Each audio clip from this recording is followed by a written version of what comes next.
So good afternoon everyone. Acha, we can't extend the class after 5 o'clock, is it?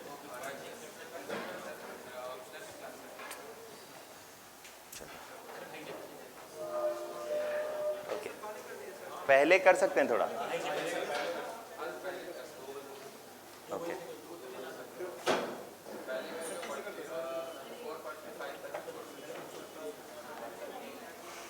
Okay. So I'll see what can be done. Do you have a problem in coming on a Sunday? No problem. Okay. So we'll keep a class on this Sunday also then. Huh? What time? 9 to 10 you have a test. हाँ तो उसके बाद कर देंगे. Class from current affairs. After 2.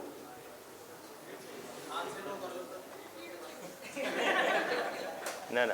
So we'll keep one class on Sunday so that somewhere after 2, or we'll see if it's possible that maybe current affairs ka class chota karke or whatever. We'll see.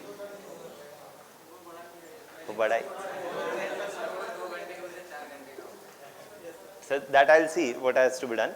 But we'll keep a class on Sunday in conjunction with your current affairs class, somewhere either before it or after it, whatever it is. We'll tell you. Today is Friday, right? So by tomorrow we'll tell you. So that is it. Now, we were discussing about social reforms. Now, in terms of social reforms,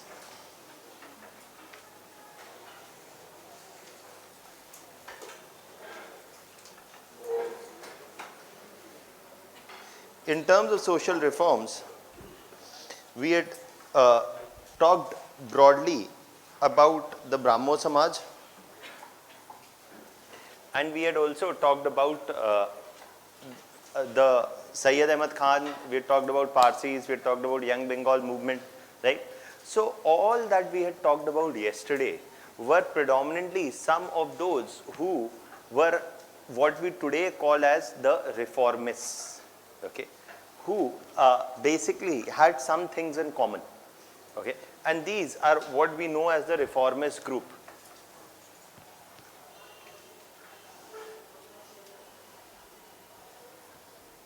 Okay, who we know as today as the reformists. They did not call themselves as reformists, or the counterpart to it that we will also talk about later, they're revivalists, but today we classify them as reformists or revivalists. All that we had talked about yesterday were the ones whom we today classify as the reformists, because they are arguing for a reform of religion rather than its complete abolition. Secondly, they looked upon the British as whom? As the positive agents of social change.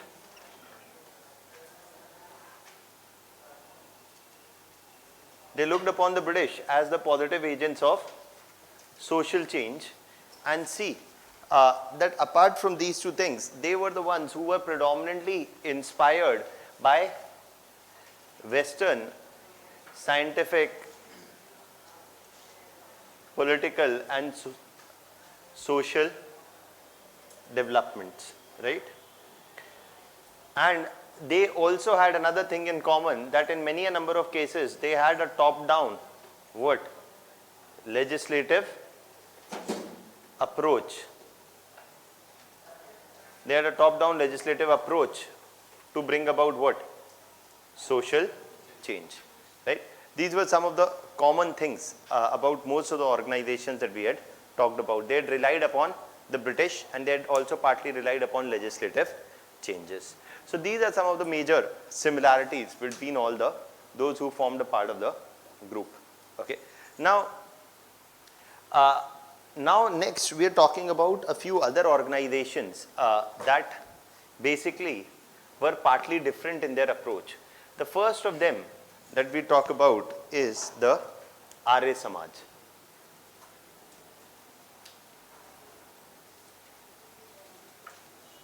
The Arya Samaj is different primarily because of a few reasons. Okay. Firstly, you should know So these are some of the common characteristics.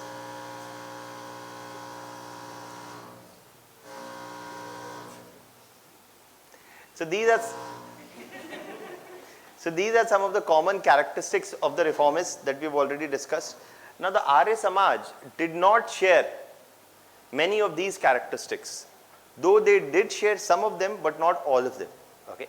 And rather the Arya Samaj was established by Dayanand Saraswati, and Dayanand Saraswati was the one and this is established during the 1870s. Okay? That Dayanand Saraswati was one of those. Arya Samaj was predominantly a North Indian organization, more popular in North India, also in Northwest regions like Punjab, Haryana, Delhi, etc. In this region, the Arya Samaj was relatively more popular. It was established by Dayanand Saraswati, and Dayanand Saraswati was the one who was trained in Indian school of thought, who was trained in the Indian philosophical schools of thought, as well as in Indian religious scriptures, primarily the Vedas. Okay. So contrary to many Western educated reformers, Arya Samaj was different, primarily because its main founder himself was primarily trained in Indian religious scriptures and Indian traditions. Okay. That was one key difference. Now,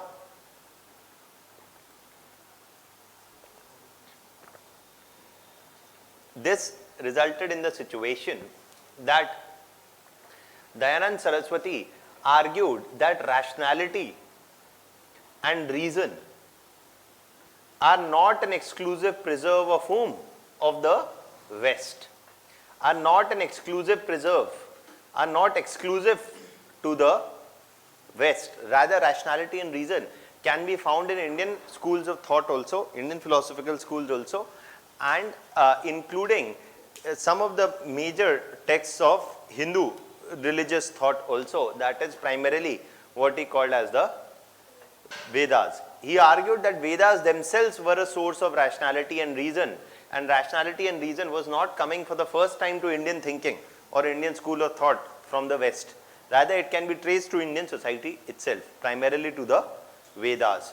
And he argued that Vedas themselves imbibe the ideas of rationality, and this is clear. Why? Because why did he argue that Vedas themselves imbibe rationality? Because he pointed out that a number of social reforms, the reasoning for it need not come from where? West or Western ideas of rationality, but the reasoning for the same social reforms can come from Indian schools of thought, primarily the Vedas. For example, he talks about that the Vedas themselves say that there is only one God, and that is why the Vedas basically believed in the idea that there is only one creator of the universe and then there is one God. So they are not supportive of polytheism. Vedas do not support polytheism. Neither the Vedas support the practice of idolatry. So even in terms of the practice of idolatry, the practice of worshipping idols, Vedas do not support the practices of worshipping idols as well. Because they do not say that God takes any form which is similar to humans, etc. Rather, they argue God is formless body. Okay. So it is in that context, what they are arguing against is polytheism, what they are arguing against is idolatry. But they are saying that this rationality is not coming from the West, because the Vedas themselves say about these things, emphasize against polytheism, idolatry. He also pointed out that the Vedas offer no justification for the practice of sati. So Vedas are also not supportive of any practice of sati. So they argued that for abolition of all these things, we don't need to look to the West. Rather, it is the Vedas which themselves imbibe rationalities, the ideas of rationalities, and they guide what? And they guide what? And they themselves can guide social reforms or a reform of Indian religions. We do not need to look at the West for rationality. So polytheism, idolatry, sati, all these things were opposed, they argue, because the Vedas offered no justification for it. That is why they said that for reforming Indian society, we need to go back to Vedas, where they argued that there may be many a number of religious texts in India. For the Hindu religion also, you have Ramayana, you have Mahabharata, you have Purans, you have Manusmriti, you have Vedas, you have a number of texts. But the only authoritative and the final source of text is the Vedas. For example, sati is a practice that is mentioned in the Puranas, etc. They said no other text enjoys supremacy over Vedas, and what is written in the Vedas is something that will prevail over a number of other religious texts. And just like many other religions have one primary source of text, for the Hindu society that is primarily what? Vedas. Okay. So they are emphasizing rationality also, but not the Western origins of nationality, but Indian origins of rationality. So if they are not supportive of the whole idea that rationality, if they are saying that rationality is not necessarily coming only from the West, what do you think that their attitude will be towards the British? They are not of the opinion that we require the British for any positive social change. Rather, they did not support any kind of a positive association with the British, as they argued that we do not need to look on the West or the British for any positive social change. Rather, the Arya Samaj later eventually was more anti-imperialist in nature rather than pro-imperialist, or rather than pro-British. It was primarily anti-British in its attitude much later. Okay, so that is also something which is there. Now they are also arguing for reform of religion, but their source of rationality is not West. It is Hindu religious traditions and Hindu scriptures like the Vedas. Now why is this important? We often say that revivalists argue about, what revivalists propagate is the idea of cultural nationalism. Now, what do we mean by this? What is cultural nationalism? Anybody? Anybody studying political science? No? Evoking cultural symbols to unify people. Okay, that you evoke certain cultural symbols to unify people and raise a nationalist consciousness amongst them. That is what is cultural nationalism. Yes. For example, you look at Italy. Under Mussolini argued that Rome historically was the center of European civilization. Rome was the cradle of European civilization, and Rome was a part of Italy. In fact, Rome was the one from where civilization originated in modern day Europe. So what do you think? Is Rome great or not? Yes? It is the cradle of European civilization, the birthplace of European civilization. It is a place with a great history and great culture, etc., etc. And it is a part of Italy. So if Rome is great, then people who live in Rome are also great. And they are whom? Italians. So Italy is great or not? Yes. So Italy is a great superior civilization, and it needs to what? Revive itself. It needs to regenerate itself and achieve greatness. How will it achieve greatness? By capturing more colonies. And that is the idea that Mussolini supported for Italy, that Italy must revive itself. It was always the epicenter of Europe, and it must regain its position of primacy within Europe. For example, Hitler talked about what? That Germans were the descendants of the Aryans. Okay, the Germans were the descendants of the Aryans, and so these Germans who were the descendants of the Aryans are the ones who are the superior race. Okay, that Aryans are a superior race, and Germans who were descendants of Aryans, so they are also a superior race. And because they are a superior race, superior is always a term which is relative, meaning people around them who are not German in origin or who do not come from the same racial stock, they are what? Inferior. What will superior people do to inferior people? Kill them all, invade and capture more territories. Okay. What about Asia?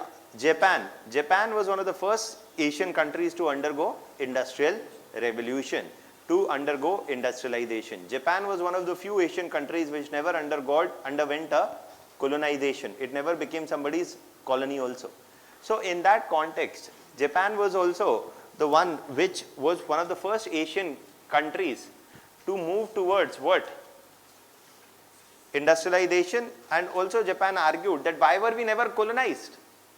Because of the shogunate or the shoguns. And what? Why was Japan never colonized? There are other reasons for it, like their policy of isolation, etc. But wo sari baatein alag hai. But Japan, they also said that we are what? A superior civilization. And if Japan was a superior civilization in the past, now it is going industrial revolution, etc. Japan must do what? Expand and must reassert its supremacy over Asia. So the Japanese nationalism also talked about reviving a glorious past. A glorious past which talked about a glorious cultural past often. You talk about Italy, it talks also about a glorious cultural past. You talk about Germany, it talks about a racial superiority, not a cultural superiority, but racial superiority. There is always this idea of making something great again. That is reviving a glorious past.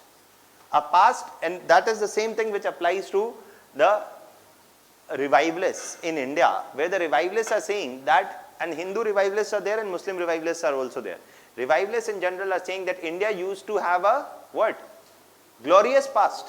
In the past we were a superior civilization, and now we need to make India great again. Jaise abhi Trump hai. He needs to make America great again. Matlab, America was great at one point, then it no longer remained great. And that is why you need strong leaders to make them great again. So it is based on this conception that the past was actually glorious. So revivalists often argued that India in its past had a culture that everybody must be proud of. India was not a backward society.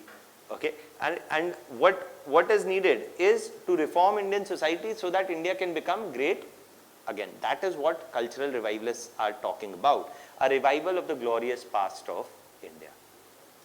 Now this cultural nationalism is happening in one context where the British are emphasizing two things repeatedly.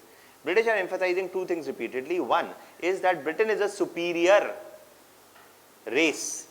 The British are superior race. They are the whites. They are superior race to whom? Indians, who are the non-whites. Okay. Similarly, also the British are superior racially. The British are more civilized than Indians. They are better educated, better fed. They have more scientific advancements, etc. So who are superior to Indians? British. Militarily also they are superior. Culturally or civilizationally also they are superior. And anyways they are superior because we acquire fair and lovely and they don't. So racially, culturally, civilizationally, technologically, scientifically, हर तरीके से वो superior हैं. This is something that was always emphasized by the British. But then why are they in India? They are in India for what? If they are superior and you are inferior, they are here. They are sent here by whom? God's wish. They are here because of God's wish, and God has sent them to do what? To bring you civilization. You are uncivilized. So you need civilization. You should stop killing your daughters. You should stop practicing caste discrimination, etc., etc. So who is here to civilize you? The British. The British are not coming India to economically exploit Indians. Rather, the British are anyway superior. They don't need the Indians. Rather, Indians need British. So that because without British, Indians will never be civilized. British are on a civilizing mission. They have taken the burden on themselves to civilize you unbarbaric people.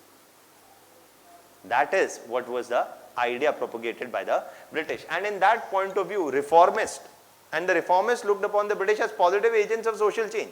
So this gave more partly fuel to the fire.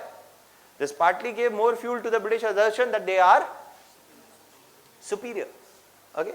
But the revivalists are saying what? Ye nahi hai. India was a glorious civilization in the past. We were a glorious civilization in the past, and we do not need whom? The British. Rather, we can reform ourselves on our own. We have our Vedas. we can reform ourselves on our own. We do not need British assistance. Rather, the British are the source of backwardness, and the British must be thrown away. And Indians must unite together. Why? Because they had a glorious past. That is what you see is the beginning of cultural nationalism in India during the 1870s, 80s and 90s. That is what we mean by cultural nationalism. You are evoking a memory of a glorious past and then uniting people along that idea and arguing that we must unite together to overthrow whom? British. That is what is cultural revivalism. But cultural revivalism had two sets of problems. बस ये समझ लीजिए, then we'll write. Two sets of problems are there for cultural revivalists. One is, ये तो बिल्कुल ही आसान है समझना, the conception of a glorious past. Okay, this idea that India had a glorious past was not always very scientifically verified, or was not always, which was always supported by facts. Okay, in the sense that if you had, देखिए ये अभी भी होता है, प्रधानमंत्री कहते हैं कि फ्लाइंग प्लेन्स हैं, ये है, वो है, सब कुछ था, plastic surgery also you had, flying planes also you had all the latest technologies in the world thousands of years ago. What happened? We forgot. You knew how to fly planes, you had flying planes, missiles also, this, that, etc. Everything you had, plastic surgery, everything you had. What happened to that technology? You forgot the technology. What happened? There is no, often many claims about, देखिए आज तक किसी country के leader ने ये नहीं कहा कि our past was not glorious. आपके घर वालों ने कहा कभी कि हम तो निकम्मे थे, तुम ही कुछ कर लो, हमने तो ये किया था, तुम भी कुछ कर लो. Right? So the past is always glorious. For everybody, past is always glorious. Okay? But whether there was enough evidence or material evidence to prove that the past was as glorious as it was being claimed.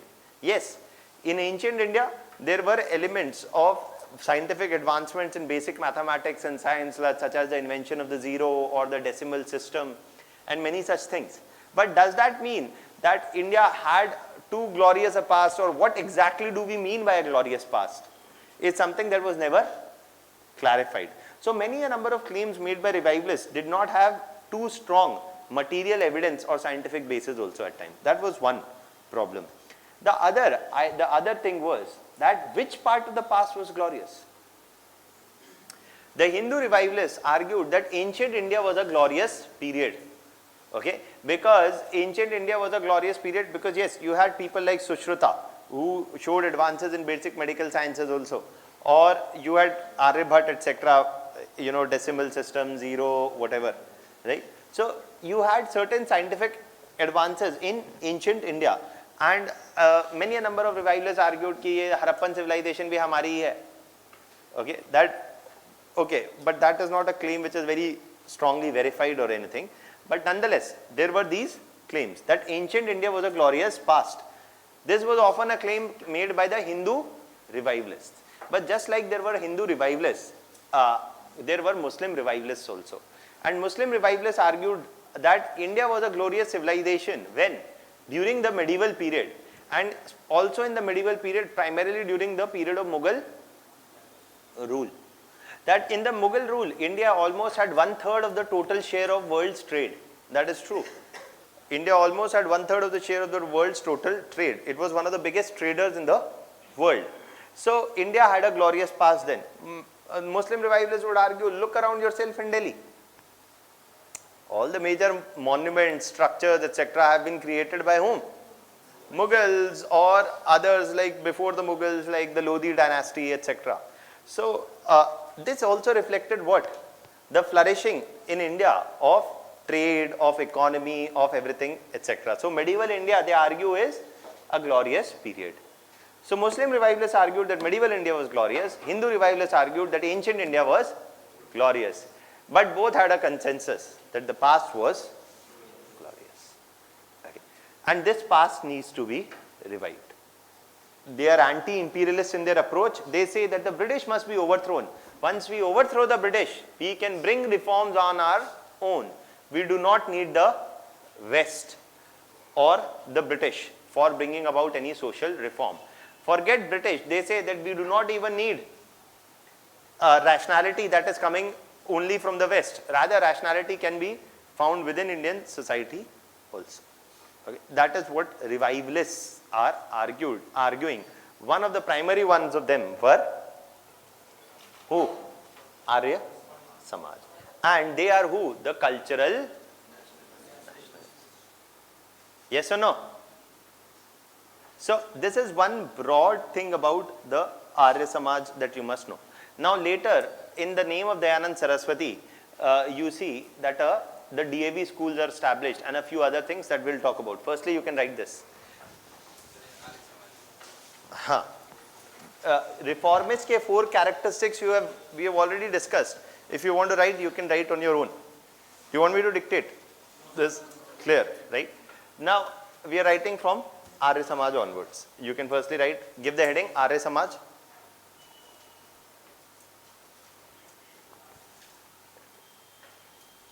Arya Samaj was essentially a North Indian organization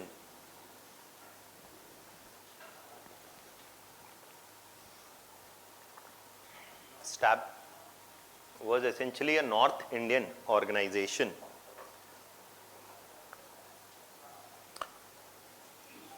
started by Dayanand Saraswati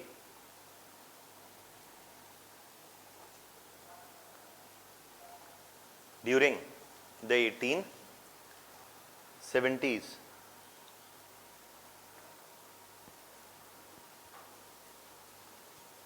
He emphasized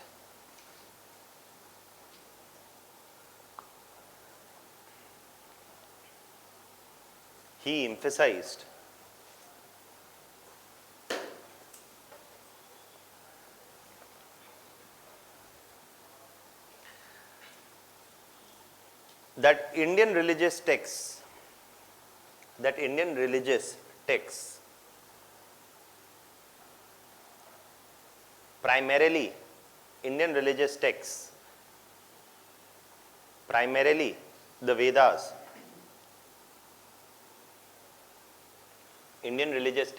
primarily the Vedas,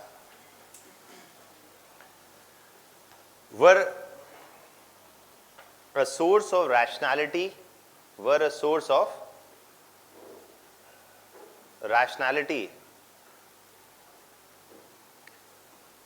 and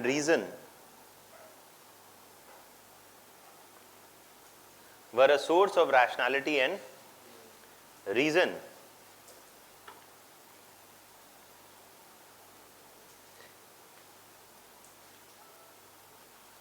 in whose light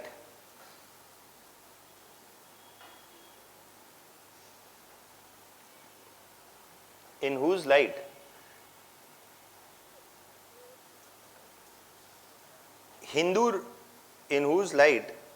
religious practices could be subjected to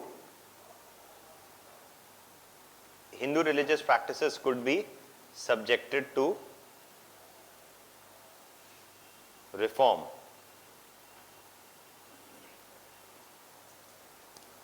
For example, point A, he supported or the Arya Samaj supported the abolition of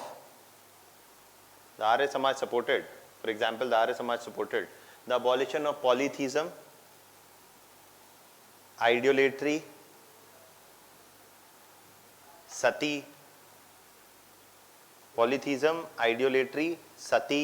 female infanticide,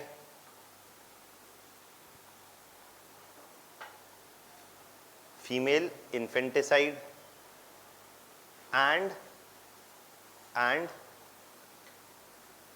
the abolition of untouchability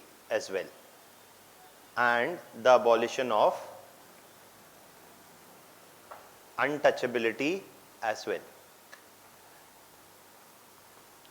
Please note this point, that it is not demanding the abolition of caste system. It is demanding the abolition of untouchability, because they say that in the Vedas there is no mention of untouchability as a separate group. Okay, in the Vedas there is mention of the 4 varnas, but not any mention of the whom? Untouchables. But if you remember, I had told you yesterday that untouchability was not the only problem. It was the worst of the problems. But it was perhaps not the only problem in the caste system.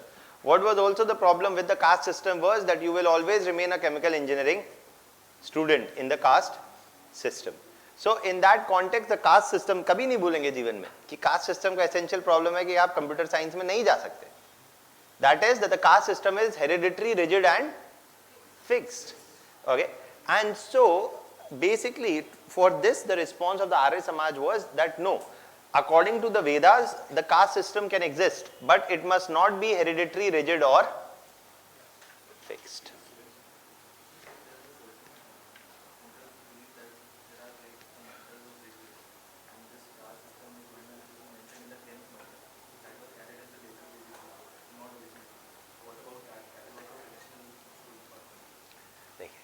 ये एक area है जिसमें मेरे को बहुत कम knowledge है कि ancient में वेदास में क्या लिखा है क्या नहीं, बस जितना मुझे पता है मैं बता दिया. इसके आगे मैं I don't profess what you are saying, you know, these are all things only people who have studied this in considerable depth can tell. I claim no such special parts, so that is why I'm not saying anything. मैं बस उतना बता रहा हूँ, that is something which is easily understandable also, जो मुझे पता है. मुझे पता ही नहीं कि वेदा में एग्जैक्टली वो जो लिखा है वो आपने कहीं पढ़ा होगा, किसी एक का व्यू पॉइंट होगा, किसी और का पता चला कुछ और भी व्यू पॉइंट होगा. हाँ, वो तो उसमें हाँ, तो जो भी है, आर.एस. शर्मा साहब ने जो कहा एनसीईआरटी में, या उसका कोई ना कोई किसी ने कुछ और काउंटर भी कुछ ना कुछ कभी कुछ कहा होगा. Ultimately what is the solution I don't know, but I just know that the Vedas mention about the varna system. Who added etcetera मेरे को नहीं नॉलेज है, but it is there now. But so the Vedas talk about the varna system. So the Arya Samaj response was that even then the varna system was not a problem. They defended the Varna system, arguing that the Varna system does not cause a problem. The problem is the hereditary and the fixed nature. And this is something that the Vedas had never envisaged. The Vedas had never envisaged that the Varna system must be hereditary, rigid or fixed. Rather, if you had ability or merit, you could attain a higher caste status also, or a lower caste status, whichever group, whichever Varna, you could be allocated to on virtue of your ability and merit. If you are good with religious texts, scriptures, etc., you could become a Brahmin. If you are an able military warrior, you could become a Kshatriya, and so on and so forth. So they argued that originally, according to the Vedas, the caste system, originally according to the Vedas, the Varna system was supposed to be mobile and not hereditary or rigid. Okay. So if the Varna system must continue to exist, but it must be mobile rather than being hereditary or rigid, and untouchability must be done away with, because it finds no mention in the Vedas or in the fourfold Varna system. That is what they are saying. So आपको prelims के लिए जो याद रखना है वो एक line यहाँ ये याद रखनी है, that did the Arya Samaj support the abolition of caste system? The answer is no. If the Arya Samaj is not supporting the abolition of caste system, is the Arya Samaj going to support intercaste marriages, intercaste joining? No. ये बात मैंने बता दी है, which is a self-evident thing. When I am saying that they are arguing for abolition of untouchability, meaning they are arguing for a reform of the caste system rather than its abolition. So here also you can write in the next line, the Arya Samaj thus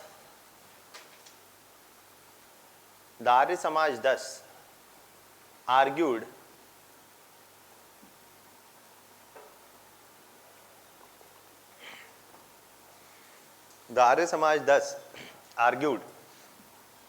for a reform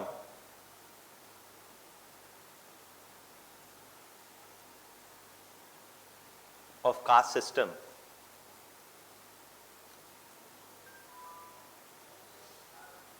rather than its complete abolition. So that obviously makes it clear that they are not going to support intercaste marriages or intercaste dining. Arya Samaj is offering no such support explicitly. You go Rajendra Nagar metro station, there is the Arya Samaj Mandir there. If you go in the Arya Samaj Mandir, it is very clearly written, you read the rules of the Arya Samaj Mandir, where they clearly say that there is no practice of worshipping of idols, etc. There are no idols in Arya Samaj Mandir. Okay? So they only do some havans, etc.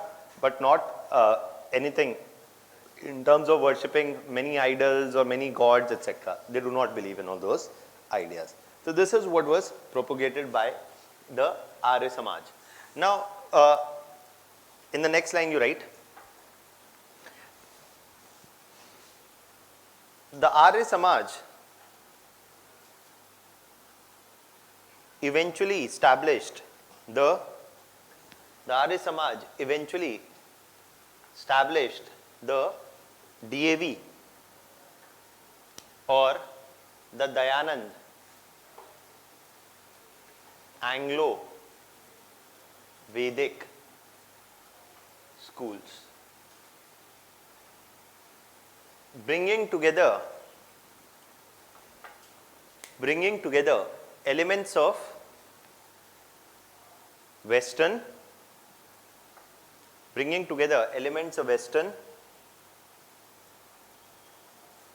education,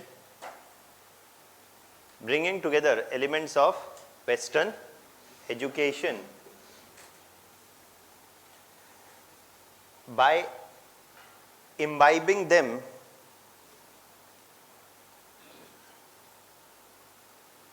in predominantly Indian schools,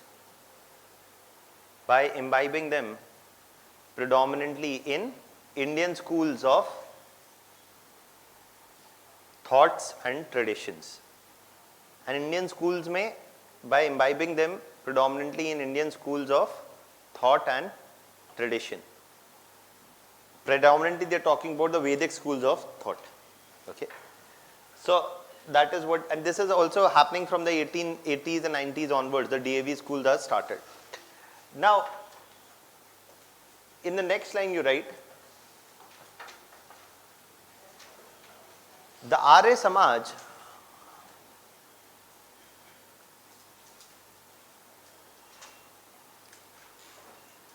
was one of the early revivalist organizations which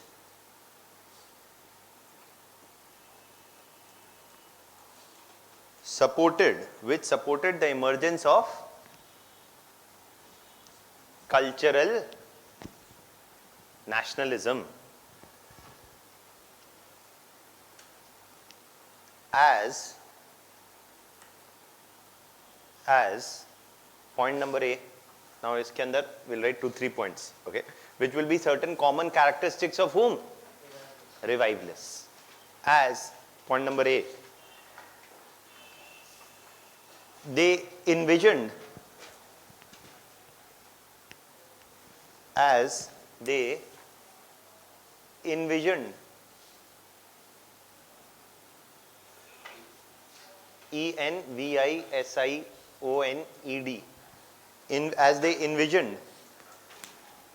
a glorious Indian past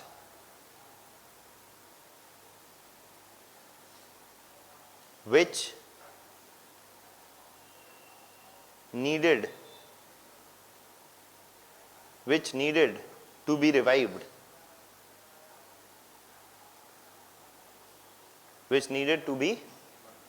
revived, They envisioned a glorious cultural past which needed to be revived.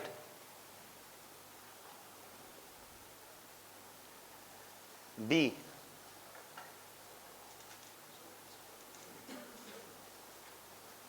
they argued that rationality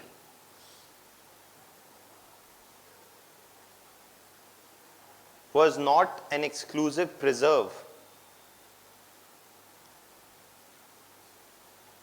that rationality was not an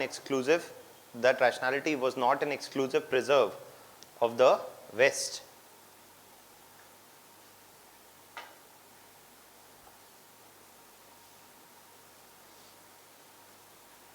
And Indian religious texts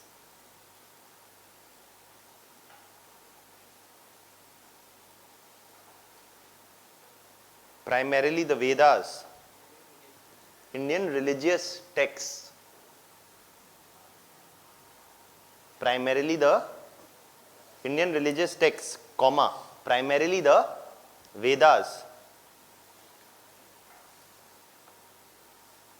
offered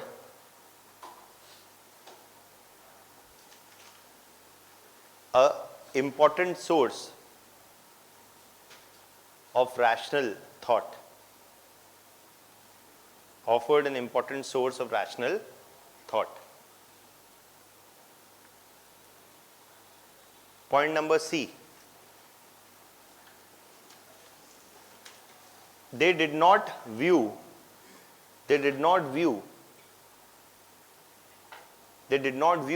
British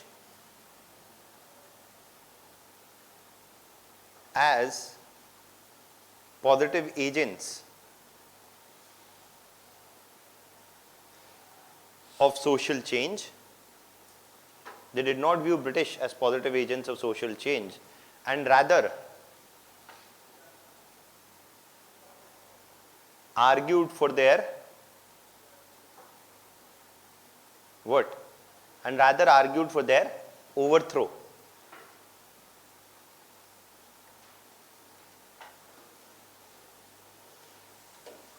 They supported, in the same point you write, they supported the growth of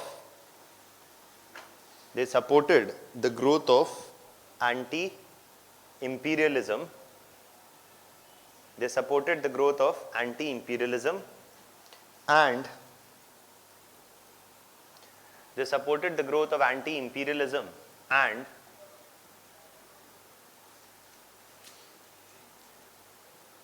were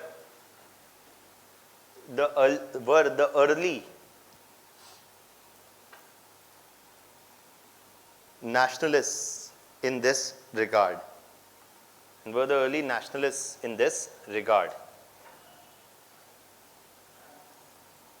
Now,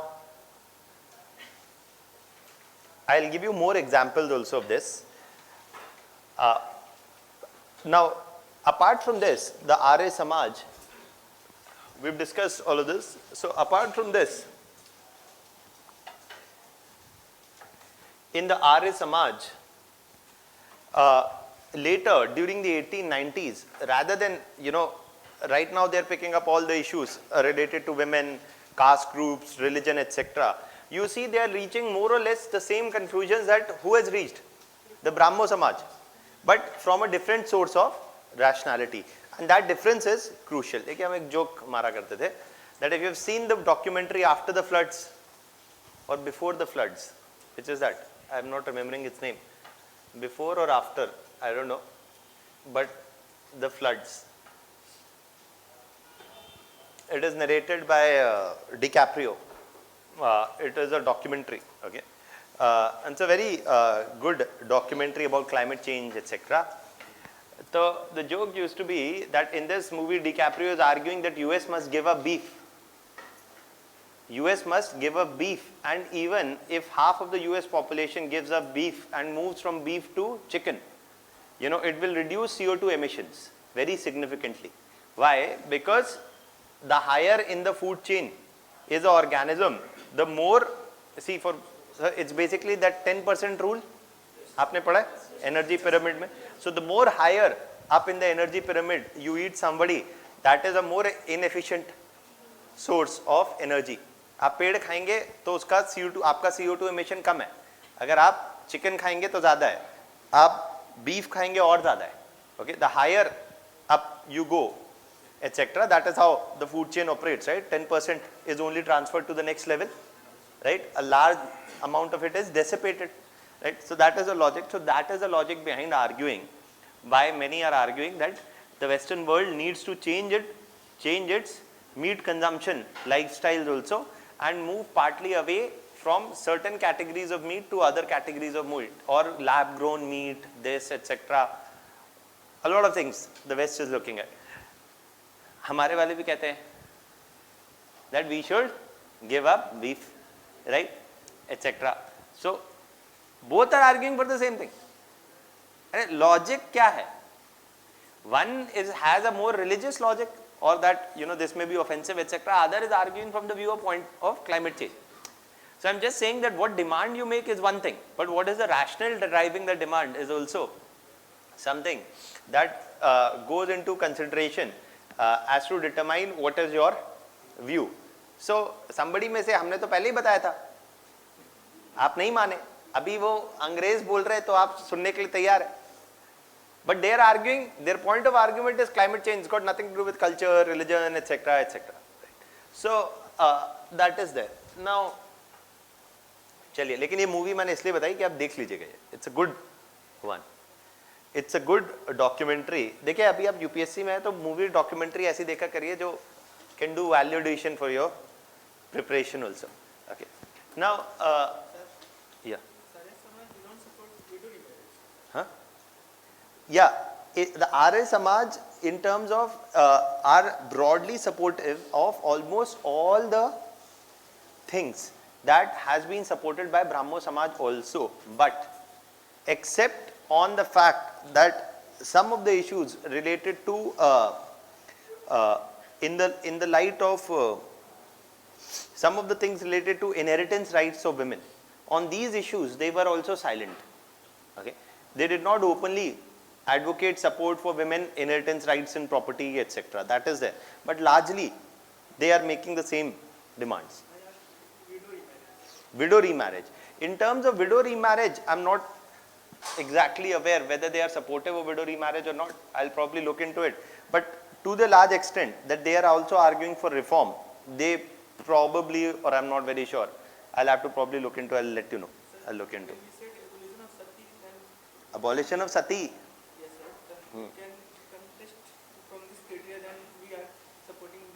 Yes, from the viewpoint largely that if there is no explicit mention that the Arya Samaj, in all the places that I've read, there is no explicit mention that the Arya Samaj opposed widow remarriage or was not supportive, and the fact that remains is that they did support the abolition of sati.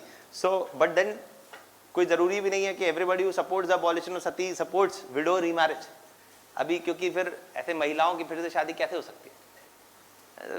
I'm not really aware whether the Arya Samaj openly supported widow remarriage or not, but yes, they openly supported the abolition of sati. Right? That is there. अभी मेरे को नहीं पता है तो मैं उस पे आप yes, logic would say कि but जीवन में ऐसी कई चीजें होती हैं that logic only goes as much, not necessarily. I'll probably look into it and I'll let you know in the next class. Tomorrow I'll let you know, explicitly check if it is written somewhere, anything on widow remarriage. Okay. Now, this is something that is there. However, during the 1890s, after the death of Dayanand Saraswati, during 1890s, the Arya Samaj picked up a other set of issues also.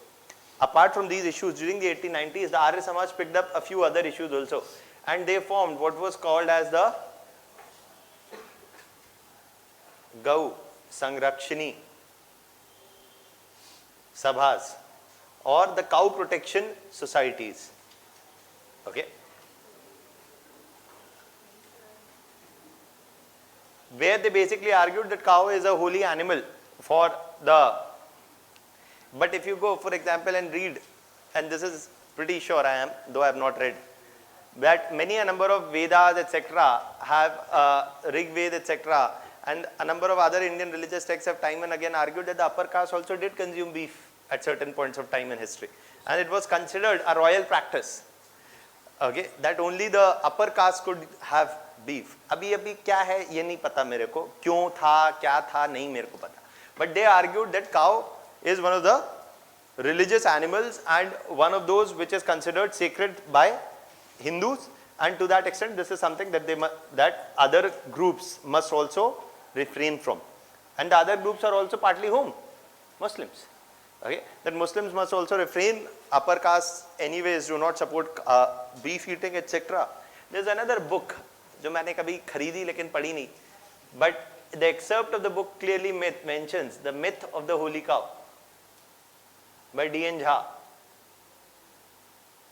of the holy cow. वैसे ये आपको भी पढ़ने की कोई जरूरत नहीं है, but I'm just saying that within Hindu society also there have been different interpretations of whether cow is a holy animal or not, or when did it exactly.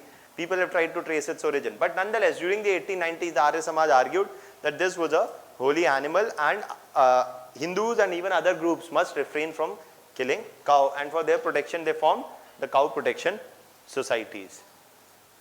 During the 1890s they are also starting the Shuddhi movements, and these Shuddhi movements were partly a response to other movements also that were happening at the same time, and which is a response and which is a counter response I have no knowledge, है ना, कि कौन का action था किसका reaction था, है ना. So this is a debate I'm not getting into, but the Shuddhi movements were happening at the same time, while there were other movements like the Talibag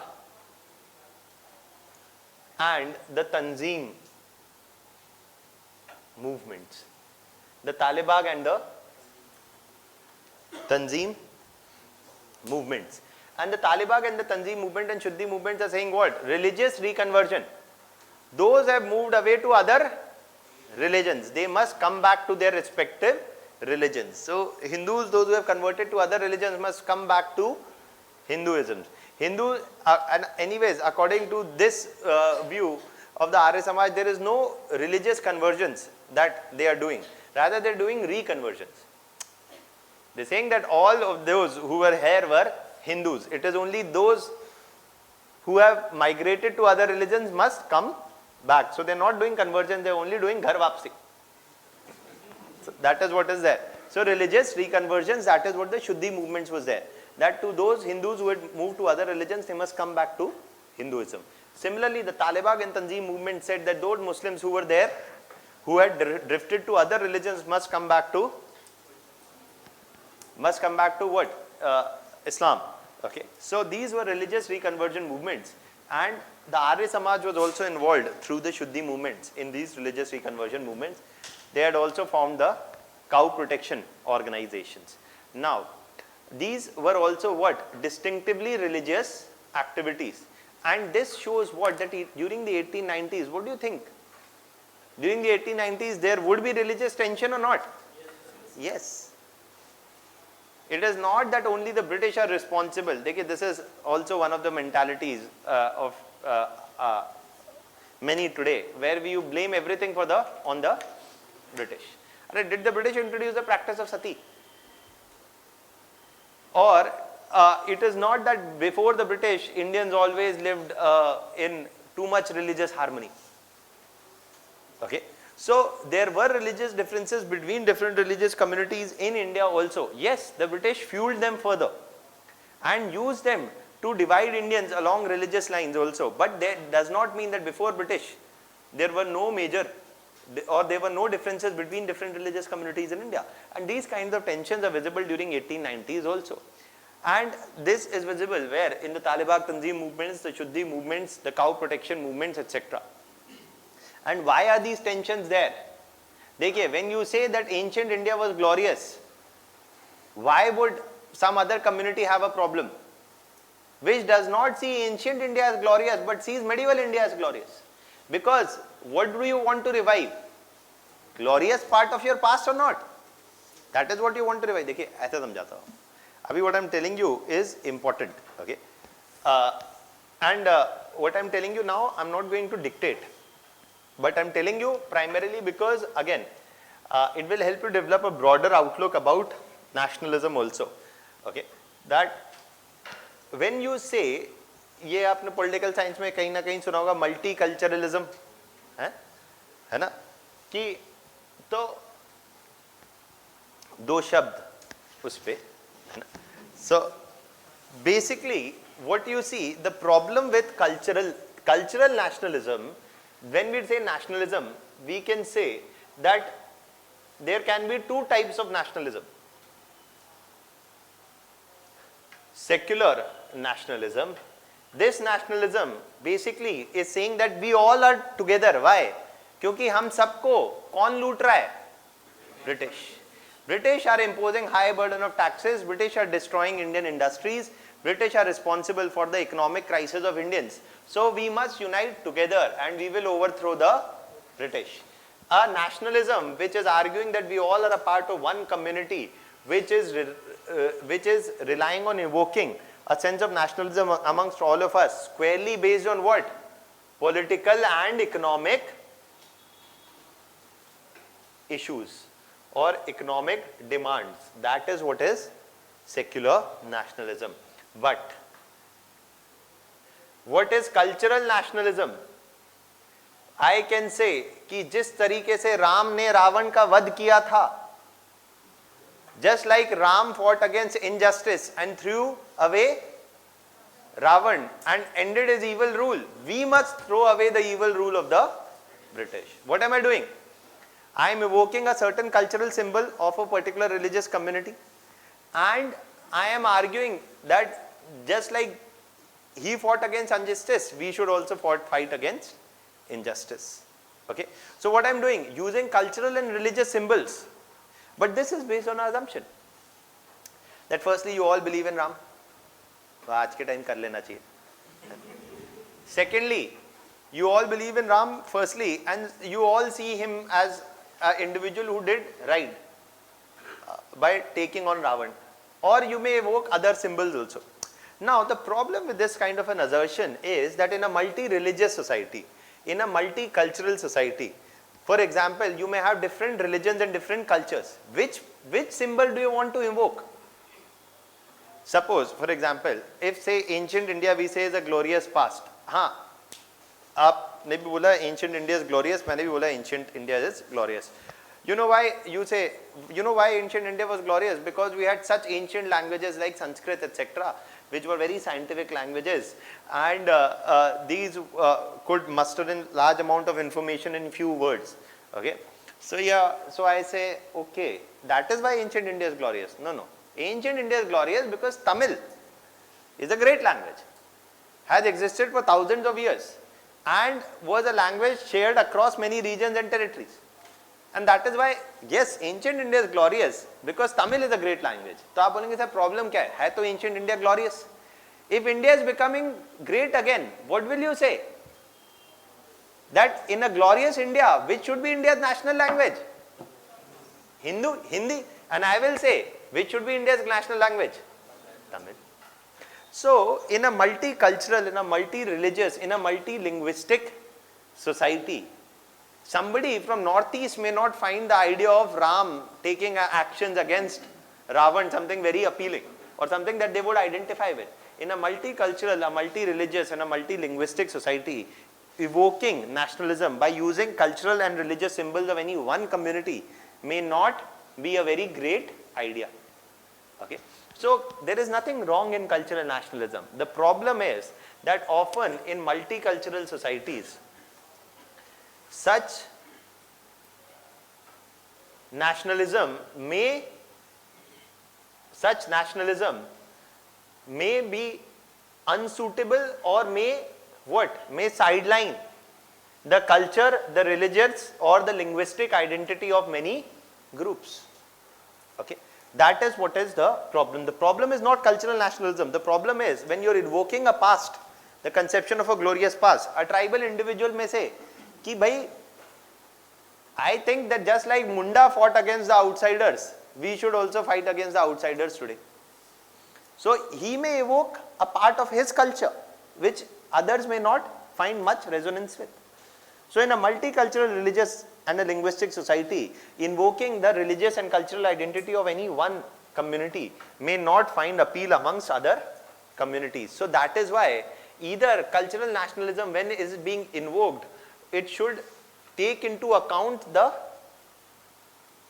multiple cultures, languages, etc. So you can say we are the son of Ram, we are the son of Birsa Munda also, we are the son of this, that, etc.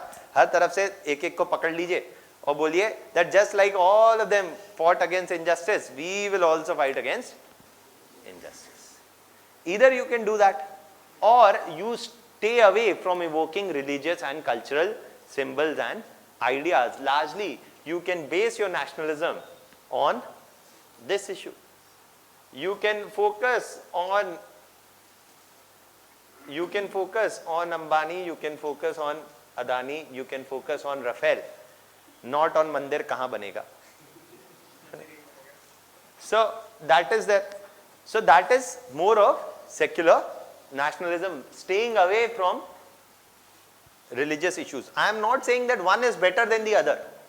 ये फालतू की debate में घुसना ही नहीं है, that which is better. But in a multicultural society like India, you should be aware of the fact that evoking cultural and religious symbols must also take into cognizance or recognition the fact that certain symbols may not find appeal in some areas, etc. That is what is there. Okay, so this is one of the problems with cultural nationalism. It may be less suitable for multilinguistic and multicultural societies, and Europe in 19th century was not multicultural. Europe and the some of the first, देखिए जब आप world history पढ़ेंगे तो समझ में आएगी ये बात, इसलिए बता रहा हूँ. France was formed on the idea that French people, one language, people who speak the same language, come from the same religion and come from the same culture, will form one nation, and that is France. The French speaking people living in the areas and all often coming from the Catholic religion of Christianity and living in the same areas will form France. Similarly, German speaking people will unite together. Similarly, Italian speaking people will unite together. Most of European nationalism was taking birth in a society which was realized upon the idea of one nation, one language and one identity, which is not the case in India. It is a one nation with many languages, with many religions, with many races, with many cultures. So Indian nationalism is not merely a blind imitation of the West. Okay, वो एक अलग पूरी और कहानी है. Okay, where you look at views of Tagore, Gandhi, etc. But I am telling you that our nationalism, बस आप इतना याद रखिए, is not based on an idea which is monolinguistic or mono-religious or monocultural. Rather, it is multi in every way. Okay, that is there. So multiculturalism may be a new thing for the West, but it has always existed in India. Why is it a new thing for the West? When you have globalization, free movement of people, goods, ideas, religion, today more than ever, the West is also dealing partly with the same set of tensions, isn't it? So कोई बात नहीं आगे, लेकिन this is something which is there. So what is the early revivalists doing? Cultural nationalism. Yes. If someone is advocating that we should establish the Ram Raj, does it amount to the cultural nationalism or does it amount to the secular nationalism?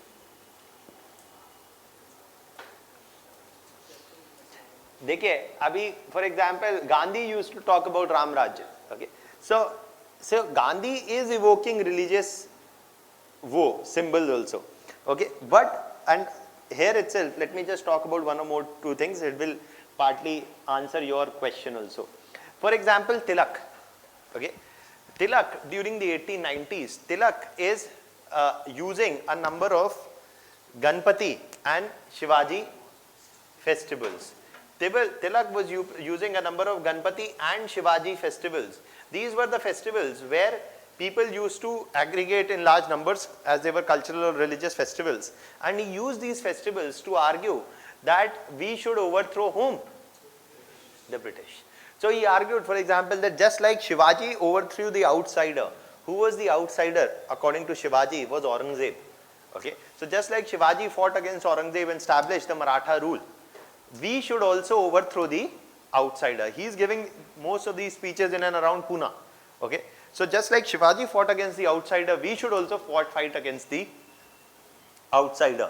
And the outsider that he is talking about is whom? The British. So he is also evoking partly cultural and using certain religious festivals also to make a bid for what? Anti-imperialism and nationalism. We say that some of the actions of Tilak, where he used religious platforms or cultural platforms to make political demands, is also what is partly in a way revivalist or cultural nationalism. That is what we are saying. Now, that is what I am saying, that evoking cultural ideas or symbols essentially is not a bad idea. So, even if you say Ram Rajya, okay, so yes, that is evoking a religious symbol of a particular community. Now, what does that Ram Rajya mean that you can divide according to many other things like Gandhi talked about? So, yes, there is no problem with this idea. Absolutely none. But it is definitely evoking a cultural symbol of one community. And one has to be aware that there may be times that other communities may not subscribe to the same terms or the same symbols which are being invoked by one community. अभी मैं बोलूँ कि Christian राज, मैं बोलूँ suppose I am a Christian missionary, I am saying just Jesus का राज होना चाहिए. Just like Jesus cared for everybody, the poor and the needy, we should also have a raj of an individual who cares for the poor and the needy. I'll tell you a very practical example जो हुआ है. Last year, when demonetization happened, then there is BJP has one amazing spokesperson, Sambit Patra. Right? Very right. Right. So Sambit Patra was Sambit Patra was in some some TV debate, etc. And he was asked whether demonetization was a good move or not. So he gave a very good example, and that example has stuck with me for one reason, I don't know, for the amazingness of the example. So Sambit Patra says a very important point, and Patra says that demonetization is like what? Is like Abhimanyu bheding the Chakravyuh during Mahabharata. So Abhimanyu fully well knew that he is what? He is entering into the Chakravyuh primarily to basically take on whom? The Kauravas, right? To find a way into it, and knowing fully well that there is no escape. But he is sacrificing his life for what? The greater good, and to fight against what? Injustice. Similarly, who is Abhimanyu? Modi ji. And what has he done? Demonetization. To do what? To crack down on black money and corruption, even knowing that people will oppose him, even knowing that people will criticize him, but he is ready to bear the pain for the cause of justice. So that is evoking cultural and religious symbols. Ki kahan se aaya? It requires some degree of imagination. Okay, so that is what is there. Now, whether that is good or bad, wo ek alag kahani. But that is there. So this is what they're talking about is cultural nationalism. India, when you see the birth of the Congress that we will soon see, in 1885, it is mostly focusing on political and economic issues, secular nationalism. Whereas the nationalism invoked by a number of other cultural organizations also, they were of a more like the Arya Samaj or the Talibag and Tanzim movements. They were also other cultural nationalist organizations also. For example, amongst the Muslims also, there were organizations like the Wahhabi, like the Faryazis. The Wahhabis and the Faryazis, they argued that the British rule is also, that the British rule is a problem. It must be overthrown. Why? Because they interfere with the religious beliefs and practices of Muslims. They are the source of backwardness of Indians and they must be overthrown. And Muslim revivalist organizations also argued for the overthrow of British, and they were the Wahhabis, they were the Faryazis. They are also arguing, फिर वही बात है. What are you, both are talking about the overthrow of British, but the justification offered is different. Okay, and it has even bigger differences that we'll come to later. Okay, that will come to later, but ये एक broad thing, that is what is there about cultural revivalists. Okay, So is cultural revivalism a good thing or a bad thing? The thing, it's not that it is a bad thing. Okay, it is not categorically, it's not that the revivalists only had nothing to offer to Indian nationalism. Revivalists had something to offer to Indian nationalism. While the upper middle class was blindly supportive of the idea that there was nothing of significance in, or the upper middle class was blindly supportive of the idea that only the West could bring what? Civilization, or only with Western support we could bring reforms. The revivalists argued that India had much to be proud of in its own past. Okay, so yes, cultural nationalists imbibed a certain degree of self-confidence amongst the Indian masses, and that is a good thing. But at the same point of time, they had a problem. The problem was that it exposed the religious contradictions within the Indian society, and often such cultural nationalism had a religious tinge.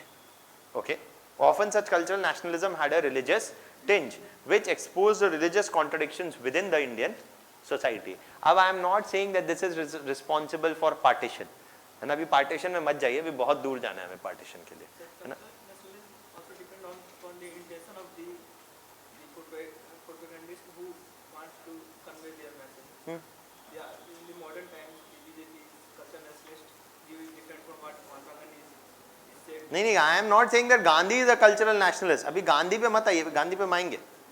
अभी गांधी का entry नहीं हुआ है, अभी गांधी पे रुक जाइए, उधर मैंने गांधी का नाम नहीं लिया, अभी यहीं तक, अभी गांधी के पहले की बात चल रही है. That is that. अभी रुक जाइए ना, गांधी पे आए तो फिर जब बात करेंगे तब बात करेंगे वाली बात. Okay, so you can please write down first. देखिए, there is a reason why I am spending so much time is that you can use these ideas in many other places also. Okay, so some of these ideas you will not find in your history textbook, some you will find in social issues के books में, some you will find in political science में. तो लेकिन वो सारी चीजें आप कहीं ना कहीं यूज कर सकते हैं, provided you are aware of them.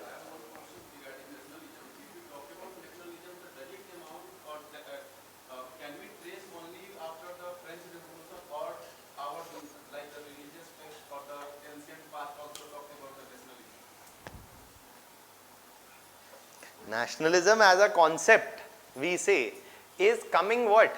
That nationalism as a concept, that we all are a part of one, we are all a part of one group. Nationalism, देखिए अभी आपने बात चालू करी ही है. तो nationalism is not just based, what is asking is, can we say that nationalism is only European in origin or 200 years old, or can we trace it back to Indian society thousands of years ago in Vedas or whatever text? One of the things about nationalism, nationalism does not merely say that we all are a part of one society. That is only one part of nationalism. Nationalism, Rabindranath Tagore also argued, is a disease. And nationalism is often based on a definition, not just that we all are a part of one community, but there is another, there is the other, who is not a part of this nation. Nationalism as an identity, देखिए, the whole world is one big family, Vasudhaiva Kutumbakam. So then we are all a nation. That is what the Vedas talk about, that we are all one big family. तो ठीक है, फिर क्या India, क्या पाकिस्तान, सब Europe अलग अलग कुछ नहीं है, सब एक ही नेशन है. That is not what nationalism that we are talking about. Just वही शब्द यूज करने से, that is not the context of nationalism. Nationalism today is often, as Tagore identified, was always defined and often defined in opposition to the other. Indian nationalism carries a certain amount of resonance only when there is some amount of American nationalism, some amount of Pakistani nationalism, European nationalism, British nationalism, French nationalism, etc. कहाँ आपको अपनी nation की identity याद आती है? जब आप America में हैं, तब आपको कैसे आइडेंटिफाई किया जाएगा? बिहारी नहीं, इंडियन. जब आप इंडिया में हैं, are you identified as a Indian? You are often likely to be identified by your gender, by your caste, by your language, by your region.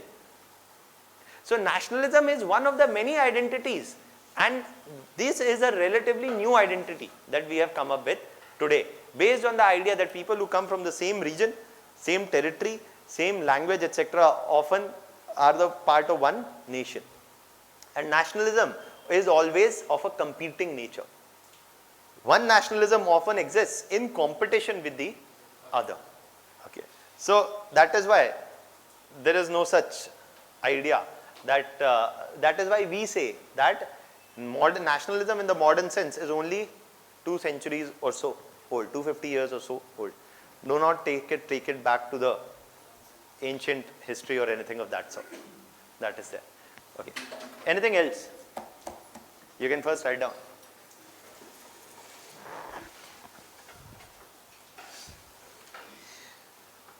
So, right in the next para,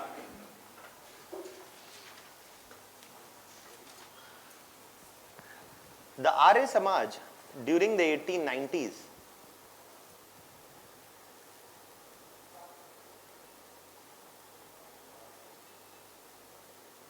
resorted to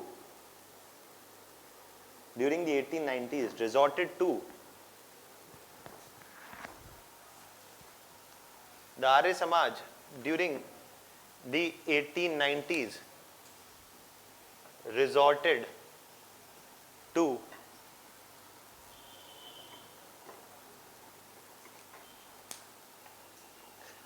cow protection movements or Gau Sangrakshani, cow protection societies or Gau Sangrakshani Sabhas,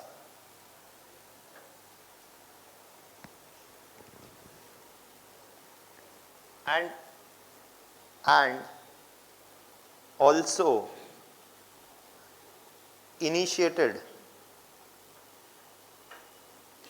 also initiated what? The Talibag and Tanzim, and also initiated, the Shuddhi movements. And also initiated the Shuddhi movements aimed at religious, and also initiated the Shuddhi movements aimed at religious reconversions.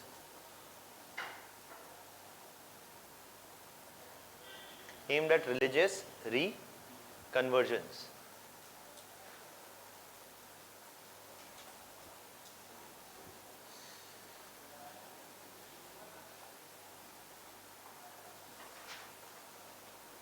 Next heading you give assessment of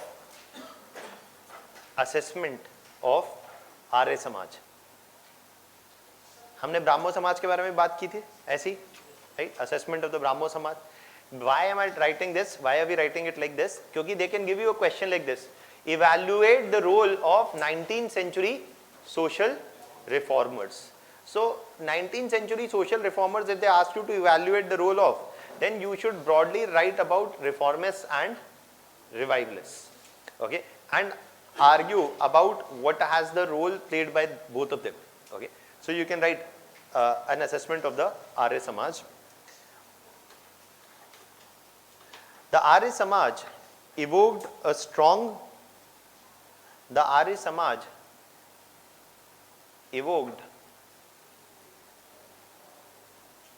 strong sense of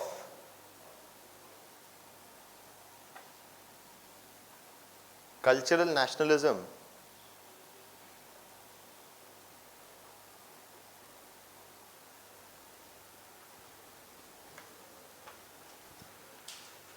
steeped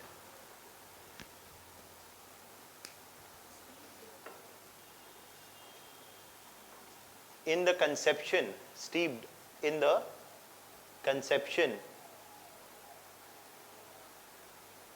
of a glorious past. Steeped in the conception of a glorious past.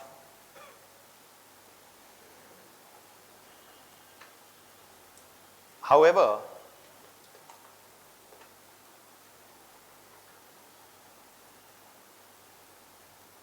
their cultural nationalism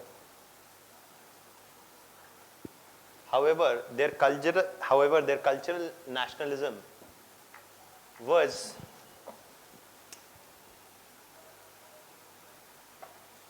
beset, B-E-S-E-T, beset, meaning was affected by, okay. However, their cultural nationalism was beset with religious contradictions.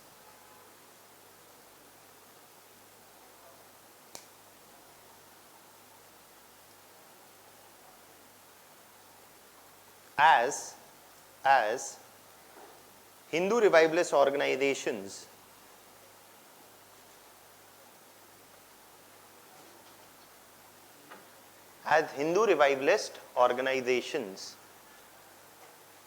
conceived of ancient India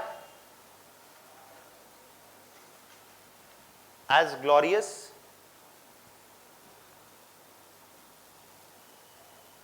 whereas Muslim revivalists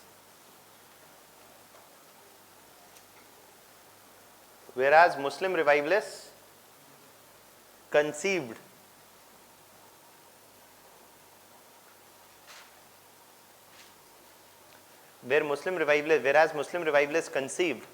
of medieval India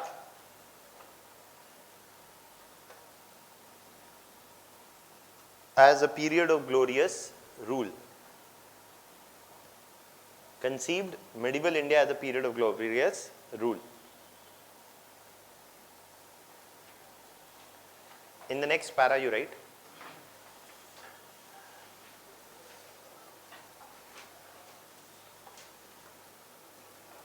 moreover,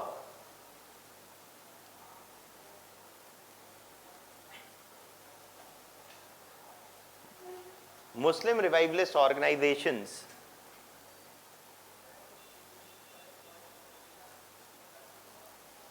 also initiated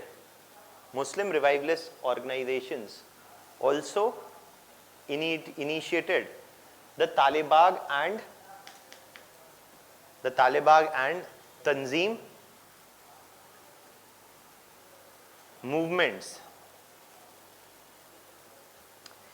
aimed at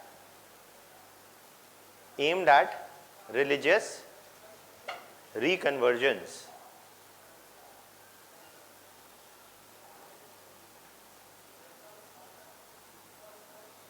Which made the atmosphere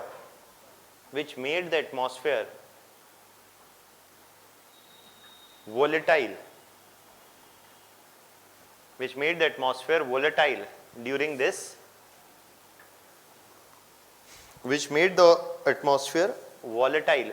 this period. That is something that they're doing in the 1890s. Okay. Now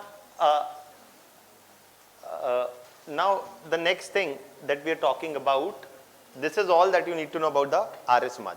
Now, Muslim revivalists target on religious conversion, not reconversion. कोई interest नहीं है इस debate में कि कौन conversion कर रहा है, कौन रिकन्वर्जन, वो आप कन्वर्जन लिख लीजिए, कोई दिक्कत नहीं है. हाँ, anything else?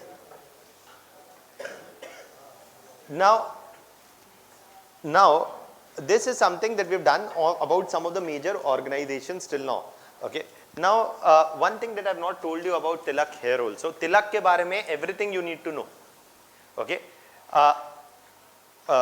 That Tilak ke बारे में one of the everything you need to know from your prelims point of view also. That Tilak initiated you started using the Ganpati and Shivaji festivals. Tilak also is using Tilak also opposed the introduction of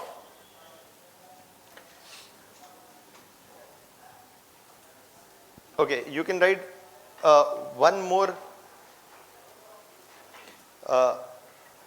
okay, let it be, we'll write that later.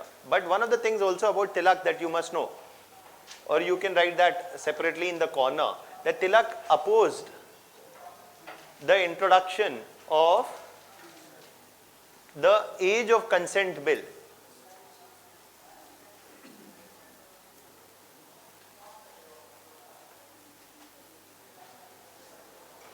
In 1891. Tilak opposed the introduction of the age of consent bill in 1891. Why? And this basically age of consent bill basically aimed to increase the minimum age to 11 for women and to 14 for male child, okay, for marriage, etc. This is what they were talking about. But Tilak opposed the introduction of this bill. The British government was looking to increase the minimum age of marriage for the girl child and the boy child. But Tilak opposed the introduction of this bill. Why? Because Tilak said that we do not need the British for bringing about what? Any kind of social change. Tilak argued against the bill, saying that his opposition is not to the bill per se, but it is the opposition is primarily to the British. Because by introducing these kind of bills, the British often try to bring forward what idea? That they have taken they are in India on a civilizing mission. That the white man has taken what? The burden. The white man's burden. So he argued against the bill, saying that we do not need the British for any kind of positive social change. We can bring it on our own. And to that extent he opposed the age of consent bill, saying that once the British are overthrown, we can solve our problems on our own, including the issues of social reform. So Tilak is opposing the age of consent bill, but not because he is opposed to improving the position of women or children, etc. But primarily his opposition is to the British. Okay, that is what is being that is what Tilak is doing. He is also giving a number of public speeches in the Ganpati and Shivaji festivals, and we will keep coming back to Tilak time and again. But these are two things that you must know. ये prelims के लिए important है. Tilak is also one of those figures which is very important from your prelims examination point of view also. Now finally coming, ये हो गया reformists and revivalists. Now finally coming to what? To a few other organizations, and these are also very important. Now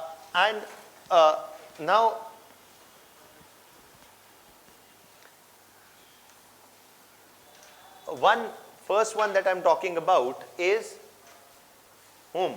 Is Jyotiba Phule and Savitribai Phule. This you can write with me. Okay. Jyotiba Phule and Savitribai Phule.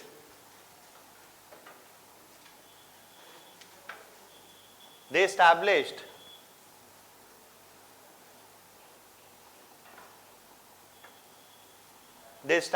in the 1870s in and around Pune what is called as the Satya Sodak Samaj. Satya means truth, Sodak means seeker. Truth Seekers Society.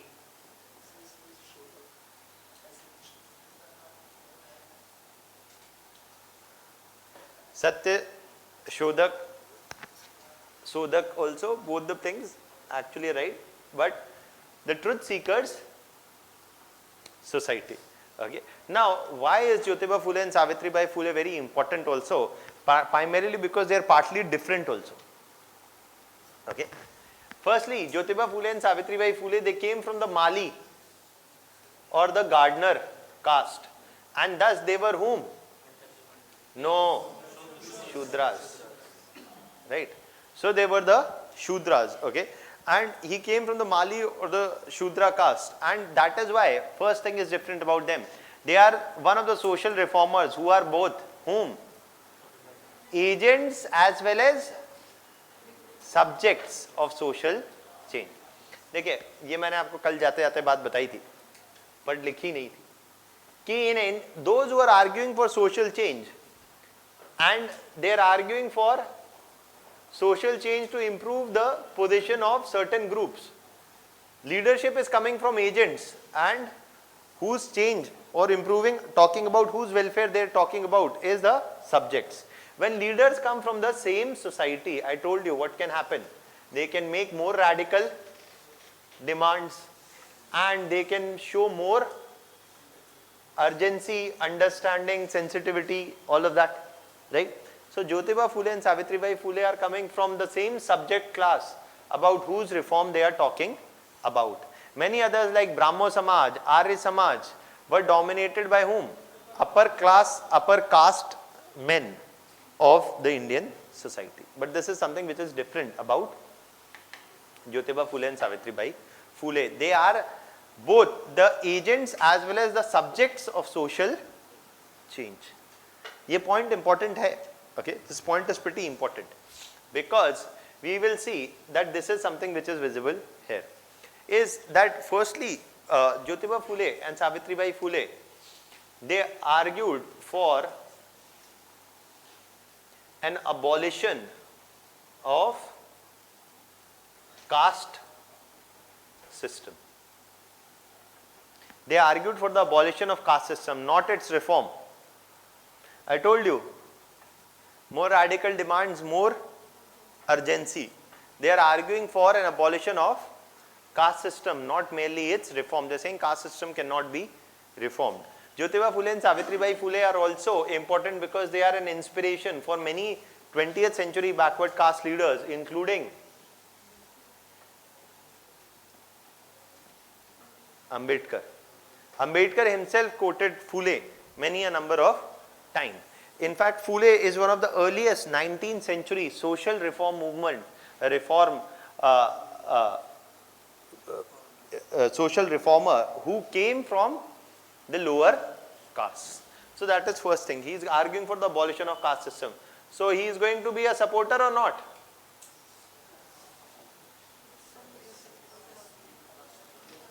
Marriages and dining. So he is supporter of these ideas also. Then he also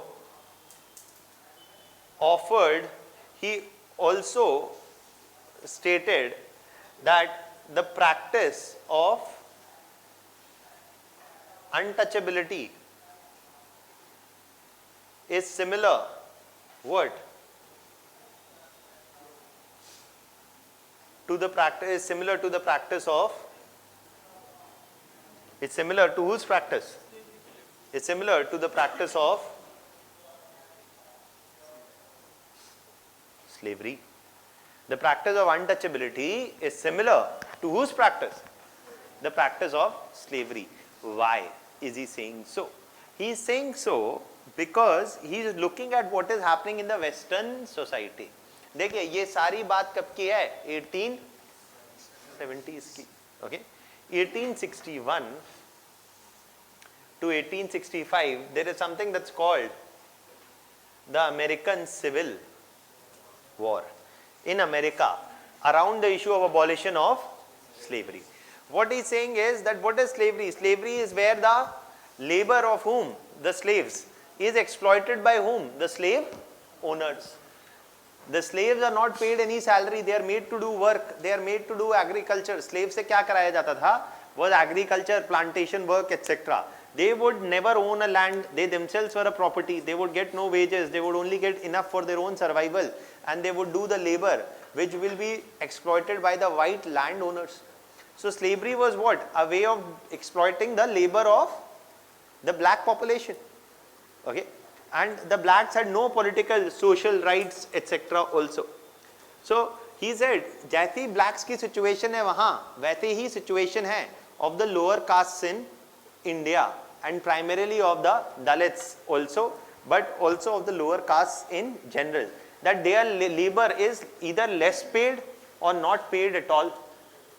Okay, and their work is also exploited. Why? Because most of the landless peasants are also coming from where? Lower castes. Either partly some of them were Shudras also and some of them were Dalits also. So most of the landless laborers, देखिए, the landless peasant is also the one who is coming from the lower castes. So what he is saying is that partly just like in slavery, the labor of the black individual is exploited. Here the labor of the lower caste is exploited. Okay, so just like they have brought about the abolition of slavery, what should we bring about? The abolition of not merely untouchability but the whole caste system. Why? Because if untouchability is going to be abolished, will it improve the position of a Shudra? No. He is himself from a Shudra caste and he himself faced discrimination. So in that context, he is saying that the Shudras and the Dalits must do what? Unite. The Shudras and the Dalits must unite together and must overthrow the unjust and exploitative caste system. He is arguing that the practice of untouchability is similar to the practice of slavery. He wrote the book and the play. What? Gulamgiri.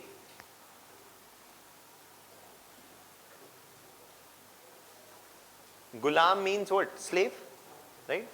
So he is writing the book and the play Gulamgiri. Okay, that is something that he is doing.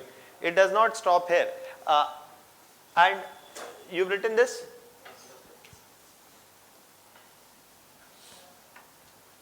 The next thing that Phule is saying is, he argued for a solidarity of the Dalits and Shudras and the establishment of what is called as the Bahujan identity. Bahujan का मतलब क्या हुआ? Majority.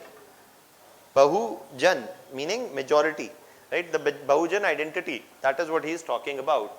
And he supported the Aryan theory of invasion. He supported the Aryan theory of invasion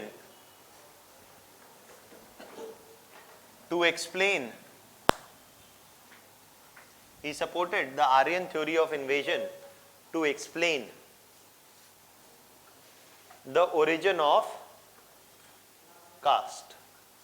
Abhi, what is this Aryan theory of invasion? I'll just tell you. It is a theory. There is no conclusive proof to establish that this theory is necessarily true or not. It is one of the explanations. Okay. Now, now many a number of people were asking the question that okay, caste system is wrong, etc. But how did it come about? Okay.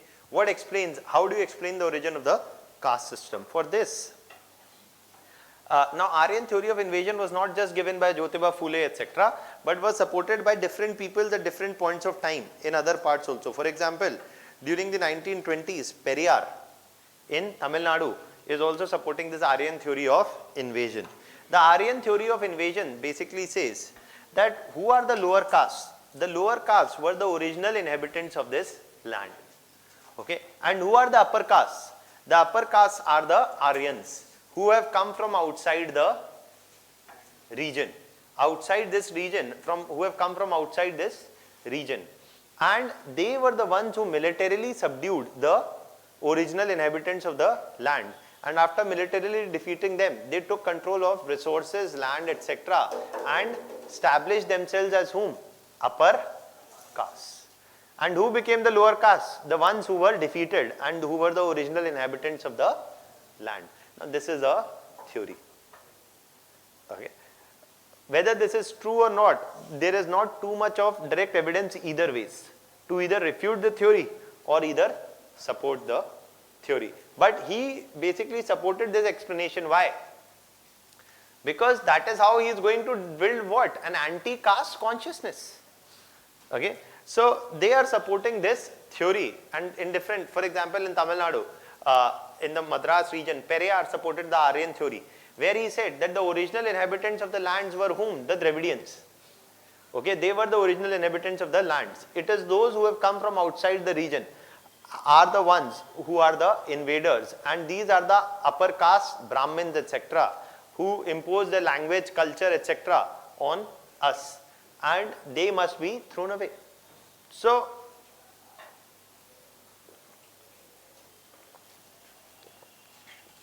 the Aryan theory of invasion has time and again been quoted, and he is also supportive of the Aryan theory of invasion.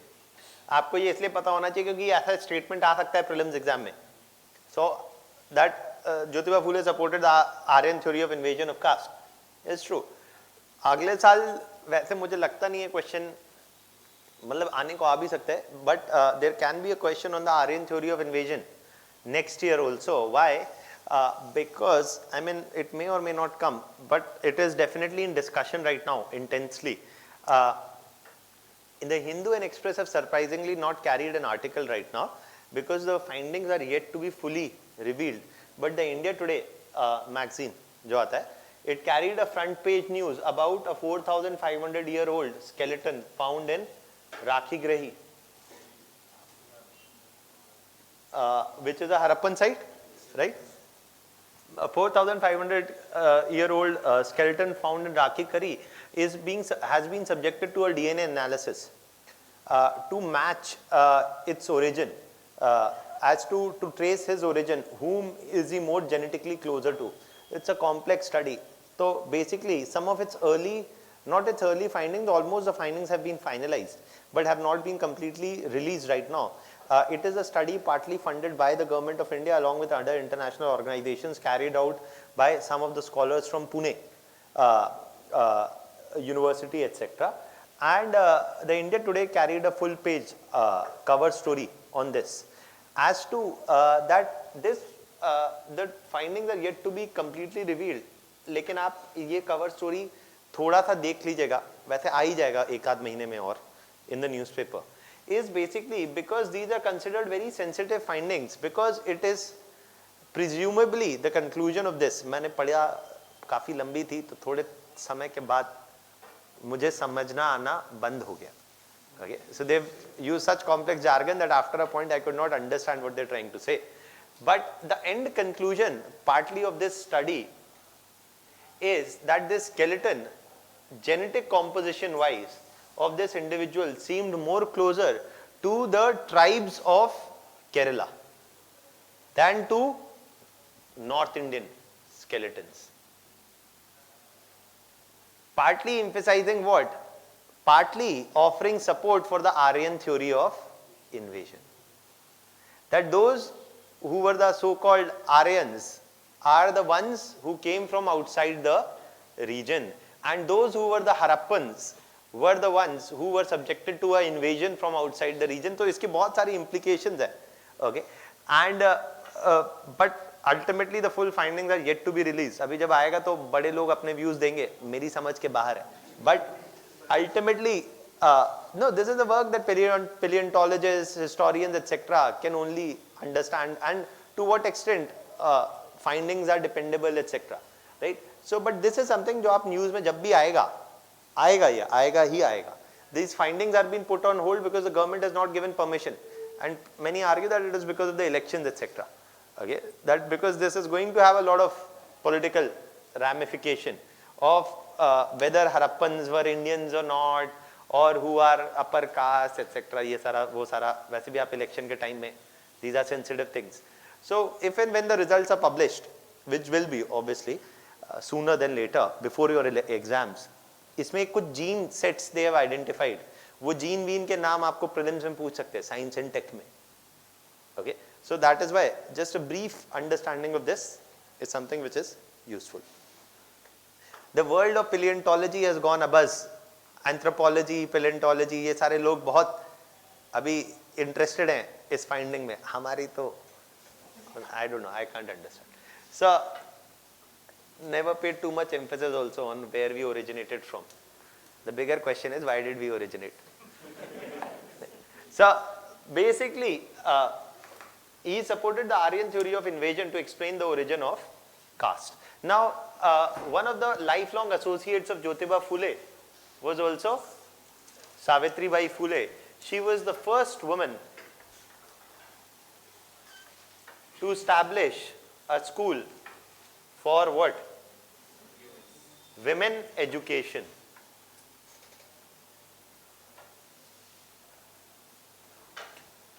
To establish a school for women education in and around Pune.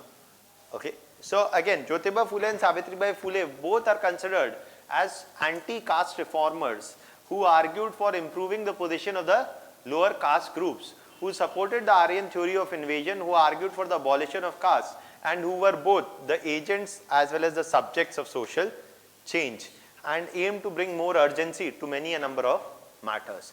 They also were an inspiration for a number of other 20th century anti-caste reformers like Ambedkar also. Okay, that is also one thing that you must know. I hope this is clear. Now, whether he is a reformist or a revivalist, now it is partly difficult to say. He is saying that we are the original inhabitants of our land. So he is partly revivalist, one could say, but he is also reformist because he is looking at the West also. है ना? तो that is why हर कोई को जरूरी नहीं है that everybody fits in a box of either a reformist or a revivalist. आपसे कोई, nobody is going to ask you this question that the Jyotiba Phule was a revivalist, true or false. ऐसा statement नहीं आएगा, है ना? तो ऐसा question मत imagine करिए.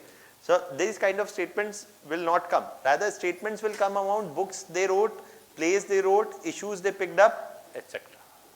And what were their views. Okay, that is what is there. Next, any doubts on this? Anything you want to ask? Next, we are talking about another great individual. इनके पे आने का पूरा संभावना है. Mains में भी question, सीधा सीधा. Okay, and that is whom? Vivekananda. अभी सबकी बात हुई पर विवेकानंद की नहीं हुई. Okay, prelims और mains, Vivekananda super important. Okay, because अगर अभी नहीं आया विवेकानंद पे तो पता नहीं कभी आएगा. Okay, this is the time when Vivekanand has to appear. हाँ, तो मैं वही विवेकानंद के आने का ये पूरा सही टाइम है. जैसे मॉनसून होता है, मतलब if a question on Vivekanand doesn't come now, Vivekanand himself would be very saddened. This is meant to be a joke.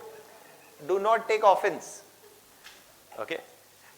So I am pretty sure many a number of people who would have been aware, alive today, they would not have taken offense on jokes being made on them. Okay, India does not have this ability to take jokes.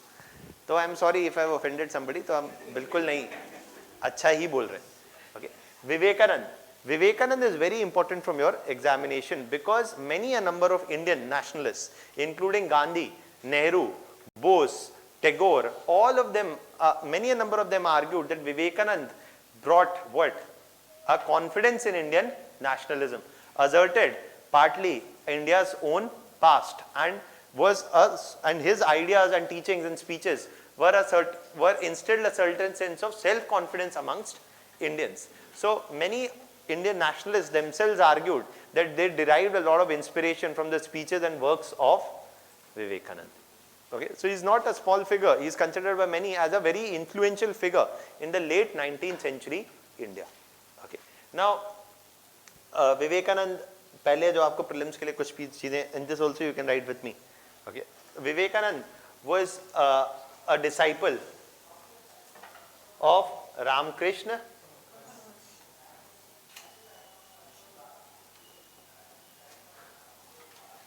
Vivekanand was a disciple of Ramakrishna Paramhans. Okay, and Vivekanand, one thing also you should know firstly about Vivekanand, and this is unique. Okay, that Vivekanand practiced what? देखिए बंगाली आदमी है, so Vivekanand practiced Kali worship. Celibacy तो आजकल हमारे बहुत सारे बड़े बड़े नेता भी करते हैं. तो Vivekanand practiced Kali worship. Okay, Kali worship is something that makes him unique. Why? Because he is not against idolatry. He is not saying that worshipping idols is a problem or anything. He is a strong proponent of Kali worship, and he believed in the practice of Kali worship. So in that context, he does not see idolatry as something which is essentially wrong or problematic. Okay, so that is there. There is no such thing, and one can argue in religions across the world there is idolatry. ऐसा कोई religion है ही नहीं जिसमें idolatry है नहीं. You may say, sir, what you are saying is wrong. If you look at Christianity, her church में there is a cross on which who is crucified? Jesus. That cross also is a symbol on whom Jesus is also there, which is an imposition of your imagination, or maybe not. अभी कोई offense इस पे भी ले ले. तो that is basically what? Again a form of idolatry, right? Or you're worshipping an idol, right? So देखिए काफी लोग ऐसा पूछते हैं. Many black Christians ask the question to the church, why is Jesus white? ऐसा क्यों है कि Jesus is white? Okay, वो black भी हो सकता था. But a society which practiced slavery, Jesus cannot be black, right? So कोई बात नहीं. So in the sense that he practiced Kali worship, he does not see any major problem with idolatry. Okay. Next thing that is being talked about here is that Vivekananda argued for and this is something which is the important point in terms of his teachings. Vivekananda argued that Hinduism as a way of life could promote what? Tolerance and acceptance, and thus promote what? World peace. He argued about this, that Hinduism as a way of life can promote tolerance and acceptance. He emphasized the idea that Hinduism talked about, for example, Vedas and Hinduism talked about what? Vasudev Kutumbakam, right? That now we often, when you see in this statement, you may see that there is no such significance of the statement. हाँ ये फालतू की बात है.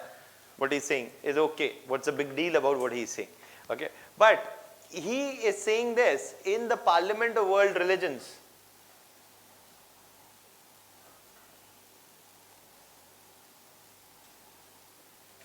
At Chicago in 1892-93.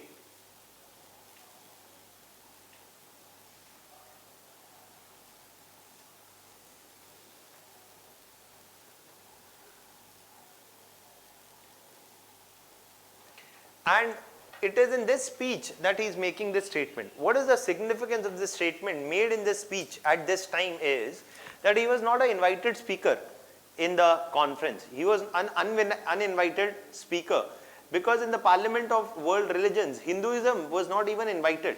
Okay, or no Hindu religious leader was also invited, because in terms of major world religions, they had invited Jew leaders, Christianity, Islam, others, but not Hinduism. For Hinduism, there was no enlisted official speaker. Okay, and this was a Western European conference. It was a Western conference primarily in the United States and invited a number of European speakers, etc. Now it is in this context that Vivekananda reached Chicago primarily as an uninvited speaker, but he was granted a special last minute adjustment into the platform of speakers. And it is here that he gave that speech which started with, I mean, that is considered a very legendary speech, that my dear brothers and sisters of America, etc. And then basically one of the central ideas that he emphasized with this. Now this is important. Why? Why is this important? Because in 1890s he is making this speech to a predominantly European audience, where he is indirectly saying what? That European and Western societies need to build more tolerance and acceptance. Why is he giving them this gyan? Why? Because partly in 1890s, Europe and America were, a number of European countries and American countries were engaged in a race of imperialism, or were looking to capture new and new colonies. And there was little tolerance for the other countries' views and ideas also. So what he's saying is that if you lack tolerance, then you will be looking at what? War, sooner or later. And that is why if you need to promote acceptance, if you need to promote accommodation and world peace, you should look towards Hinduism as a way of life. Why? Because in Hindu society, in Hindu religious beliefs, cultural symbols, ideas, there is accommodation for everybody's views. There is accommodation for everybody's views. आपको एक भगवान को मानना है, एक को मानिए, दो को मानना है, दो को मानिए, 200 को मानना है, 200 को मानिए, किसी को नहीं मानना है, किसी को मत मानिए. Hinduism as a way of life is very accommodative and it does not impose its set of beliefs on the others. It is something which is organic in nature and is very accommodative. This is something that societies can learn from. Rather than imposing one language, one culture, one religion, one set of beliefs, it is something which is more well encompassing, and this is something that has imbibed, that if imbibed as a way of life, has much to offer to the world. What is he indirectly doing? Indirectly, he rejected the idea that Hinduism was what? Backward and had little to offer to the world. And it is in this way. Where do Hindus live predominantly? In South Asia, in what we know today as modern day India. So in that context, what he is arguing for, that the land of the Hindus, that is predominantly India, also has much to offer to the world. So his ideas also strongly supported the emergence of what? Self-confidence. Where? In Indian, in where? In Indian nationalism. In a way, he is also whom? A revivalist. In a way, he is a revivalist. That he is arguing that India has much to offer to the world. Indian religious texts, Indian teachings, Indian's way of life is superior, from which many other societies can also learn from. And that is why he is asserting a sense, he's indirectly, his teachings are saying what? This notion that the British suggest that we are backward, that India is uncivilized, is a false notion. Indirectly, he is asserting at the stage of world religions that Indian and Hindu society has much to offer to the world. A primitive society, a backward society cannot have much to offer to a world. If India has much to offer to the world, it is not primitive or backward, as many would try to portray. So he is also one of the early nationalists, who is partly cultural nationalist and partly you can say is a revivalist, but he is not a revivalist also. He is not a revivalist also primarily because he is arguing that in terms of, okay, and he is a sensible fellow partly because he has an explanation for something. Dekhiye, revivalists often do not have an explanation for something. If you were great in the past, what happened to greatness? How did greatness decline? Dekhiye, if India was a superior civilization in the past, how come the British ruled India? That means either either the British were superior, Indians were great, but probably British were greater, or Indians were not as great, or Indians were, what explains the decline? Okay, so his explanation is that the decline of Indians has to be blamed not on the British, but on Indians themselves. He is arguing that the social ills of modern day Indian society can be traced to the corrupt practices within the Hindu set of beliefs themselves. Okay, so what he is arguing for is a reform of religion, and he is not simply blaming the British for all backwardness of Indians. Rather, he is saying that Indians society themselves is responsible for many of its social evils that it has to correct. How? On its own. Nobody else can do it for you. Rather, you have to reform the society on your own. So, it is in this context that Vivekananda argued that the social ills of Indian society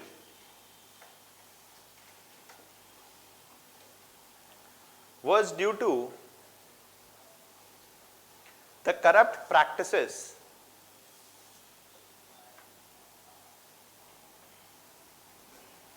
in Hinduism which needed to be what? Done away with.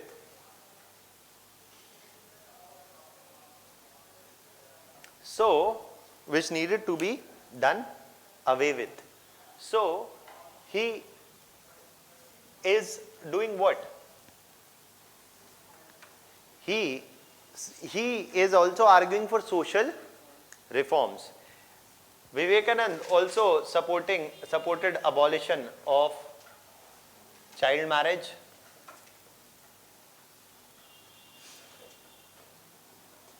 sati, supported abolition of untouchability. Again, he is supporting the abolition of untouchability.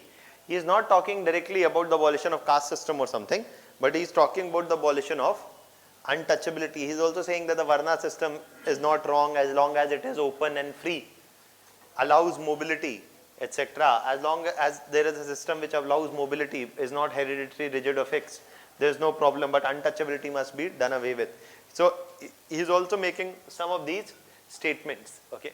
He is also supportive of women education, opposed female infanticide, etc. Now, Vivekanand, for bringing about social reforms, is also talking about something else. He is emphasizing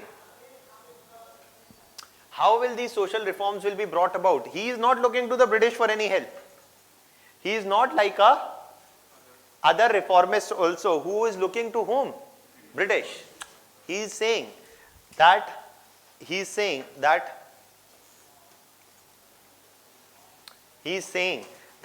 to bring about all these social reforms, a dedicated crop of volunteers, especially whom? The youth, must work with a missionary zeal. And so he formed what? The Ramakrishna missions. And so you have the RK Ashram Marg metro station. He formed the Ramakrishna missions in the name of his guru, that is Ramakrishna Paramhans. The biggest one of them is the Belur Mutt, which is their headquarters. Okay, ये आपको वैसे भी पता होना चाहिए. And they are all centered in Bengal, etc. Vivekananda also, centered there. Okay. Now, this is something that he is talking about, the role of youth also. But he is not squarely a revivalist also, because he is also saying that who is to be blamed for the mess? Indians themselves. Okay, that is what he is saying. Vivekananda also rejected the domination of the Brahminical upper caste. That is also true. Okay. You can write one more line about Vivekanand, क्योंकि इस पे question आना है कभी ना कभी कि Vivekanand's contribution to Indian nationalism. Vivekanand also rejected the domination of Brahminical upper caste and argued for and rejected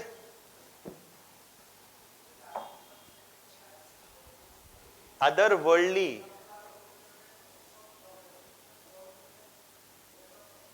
escapism and argued for what?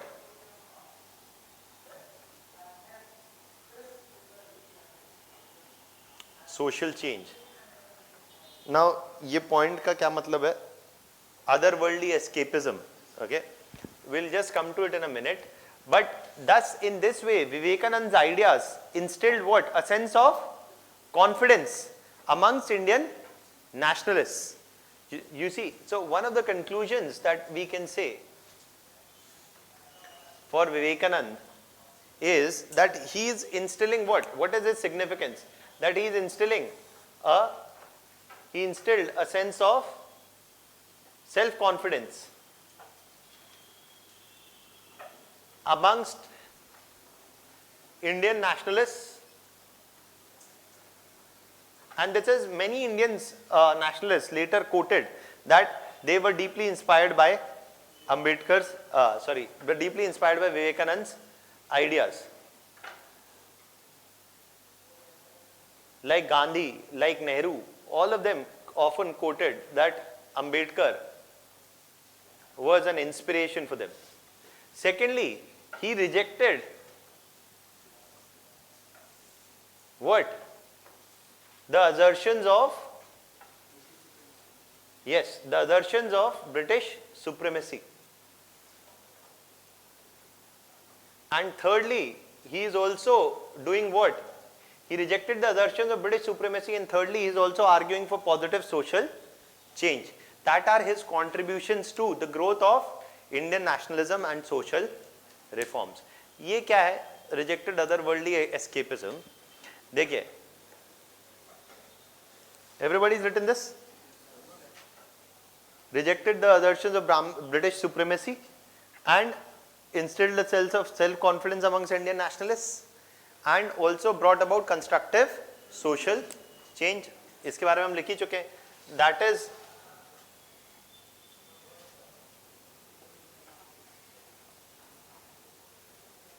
all the contribution of Vivekanand. ठीक है? Now Vivekanand, now one thing that I've written here, rejected otherworldly escapism and rejected the domination of the Brahminical upper caste. He says one thing very important, okay, that many who love Vivekanand will stop loving him if they are told of what he said about the Brahmins. He said, ये Brahmins का क्या problem है? That they believe in what? Otherworldly. Firstly, they believe that they are some way superior to others, which he says there is no reason to believe. Secondly, they propagate the myth that whatever is happening in this world, ये सब तो transitory phenomena. What should you focus upon? Afterlife. Get rid of this body. The body is nothing but a passing by. He emphasized, Vivekananda himself emphasized spirituality. And he emphasized spirituality, but at the same point of time, he urged that the emphasis on spirituality does not mean that one needs to close their eyes to injustices around them. So he emphasized spirituality also, but he also emphasized the need to bring about social reforms as well. He said that one's quest for moksha should not mean that they ignore social injustices around them. Okay, and that is why he rejected the Brahminical domination, which mainly argued कि ये इस दुनिया में जो भी हो रहा है कोई बात नहीं, जो भी अच्छी चीज होनी है वो तो is going to happen where? In the afterlife. Do not be very concerned about what is happening around you. मच्छर है तो है, डेंगू है तो है, कोई बात नहीं. Ultimately, what you should focus upon is salvation, and salvation will come when you will tyago the body. When you will do away with material associations with this world. But he is saying that this should not come in the way of social reforms, and so he rejected the otherworldly escapism. कि इस दुनिया में कुछ नहीं रखा, other world जाना है आपने, right? So that is why Babas today also tell you that ये मत करो, वो मत करो, ये टेंशन मत लो, वो मत लो. बाबाओं के पास अपार संपत्ति है. They are anyways preparing themselves to launch them to the other world. Right? So that is there. Now, so this is something that Vivekananda is arguing, and this is the significance of Vivekananda. This broadly completes one last organization left, उसके बाद, and that is Theosophical Society. Okay. Now Vivekananda is also not squarely a revivalist, nor he is squarely a reformist. He is probably somewhere in the middle. एक और interesting चीज बता देता हूँ. Vivekananda also emphasized the importance of physical strength, and he argued that one cannot attain moksha and spiritual clarity without even physical strength. In the sense that he argued that you cannot understand the true meaning of the Gita without playing football. Okay, तो वैसे ही बंगाली आदमी है तो football से तो प्रेम हो गई. So that is what he is saying. But also Vivekanand said, so Vivekanand was also pointedly asked the question during the 1890s. तब तो season था cow protection का. So Vivekanand was asked that what are your views on beef? Vivekanand said, and it is documented in his writings and speeches. Vivekanand said, and it is documented in his writings and speeches, that he said that there is no problem with beef. He said there is no problem with beef. It is a good and a cheap source of protein, and that will help to build physical strength. And physical strength is anyways required for, spiritual clarity, etc. And that is why he himself he saw no problem with eating beef. तो अभी आज कई लोग जो विवेकानंद के को हर सांस में याद करते हैं, वो भुला देंगे. If Vivekanand views on beef eating, and then you can go and Google online, very easily available. Now, perhaps Vivekanand would be asked the question, are you a Hindu enough? Right. But that is another matter. Now the last thing that we are talking about today is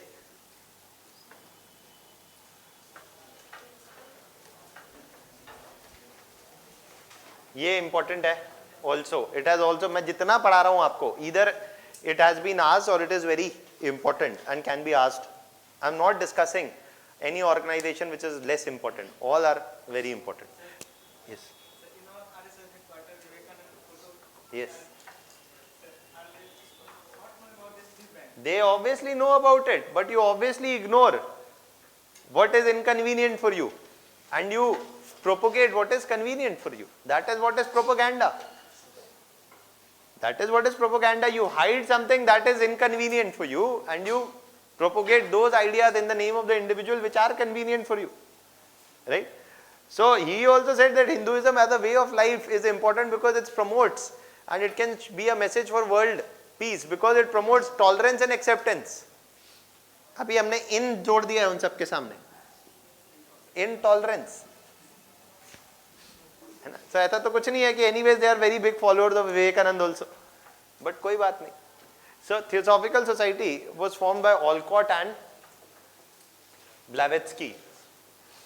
This is an organization formed by Irish individuals. इतना ही याद रखना है जितना मैं बता रहा हूँ. This is an organization formed by Irish individuals, primarily centered in USA. Okay, and it is formed when? During the 1870s and 80s, and it was popular till the 1920s. During 1870s and 80s, and from there on till the 1920s. For 40-year duration, it was very popular. It was formed by Irish individuals, Olcott and Blavatsky. It was centered in USA and later opened an office in India, primarily in Madras. Many other Irish individuals like Annie Besant were its members. Other individuals, other prominent English individuals like A.O. Hume were also its members. Now the Theosophical Society is predominantly a organization dominated by white individuals. A number of them were also Irish. Ireland was also a British colony. Okay, तो Irish को क्या प्रेम होगा British से? No. Ireland was also a British colony. Ireland also did not have much love for the British, and a number of these Irish individuals also came to India. And the Theosophical Society made two very important statements, or made two very important contributions. Firstly, they asserted that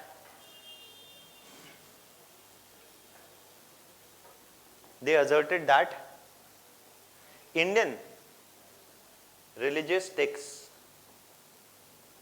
primarily they asserted that Indian religious texts, primarily whom? The Vedas, are what? The Vedas, Indian religious texts, such as Vedas, as well as not just the Vedas, but also other religious texts and philosophical texts.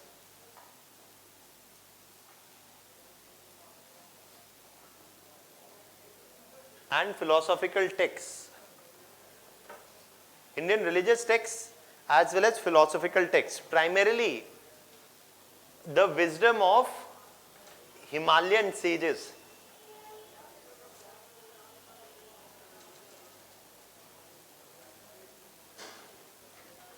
Himalayan sages are whom? बाबा जो हिमालयाज में रहते हैं, Himalayan sages and monks etc. have answers for some of the most complex questions of human existence. आप क्यों हैं?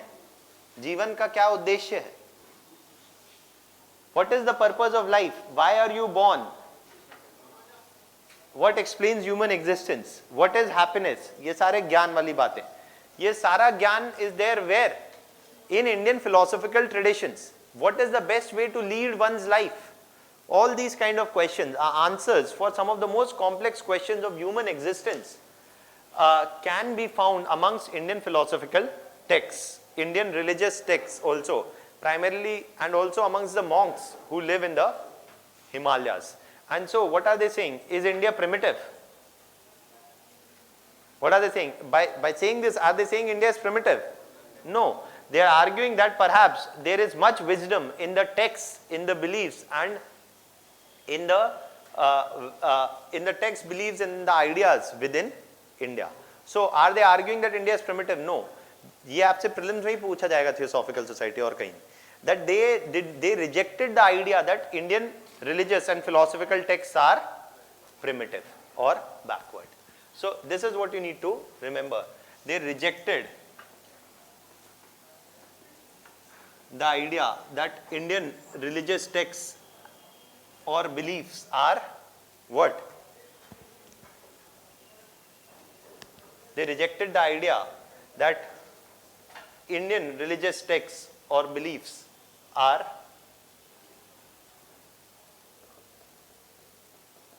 primitive.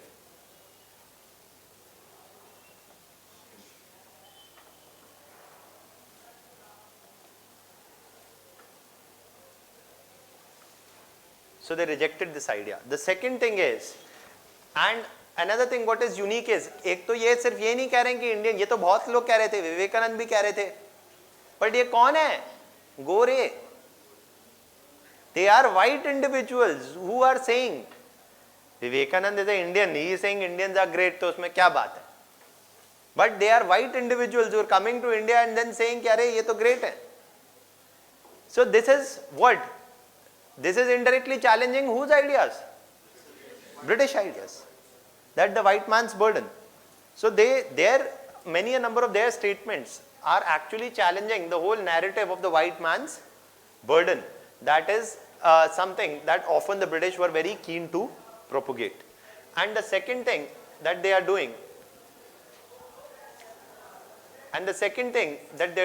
is they supported what? They supported social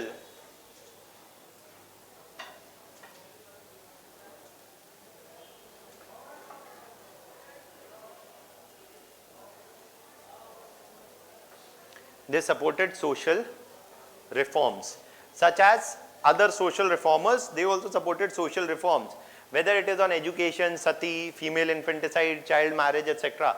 They also supported social reforms. What is unique about them, that most of them were Irish, of Irish origin, and Irish Indians later, or and some of the prominent members included AOU, Mani Besant, etc.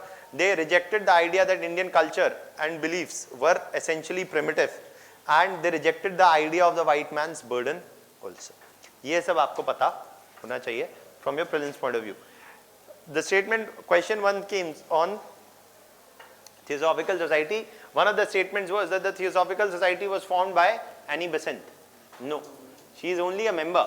She is not the founder. Okay. So you should know what issues they stood for, who founded them, and they were more popular from 1880s to 1920s. That is it. Any other doubts? So this is what completes social reforms. In the next class, we will start finally with Congress 1885. Thank you.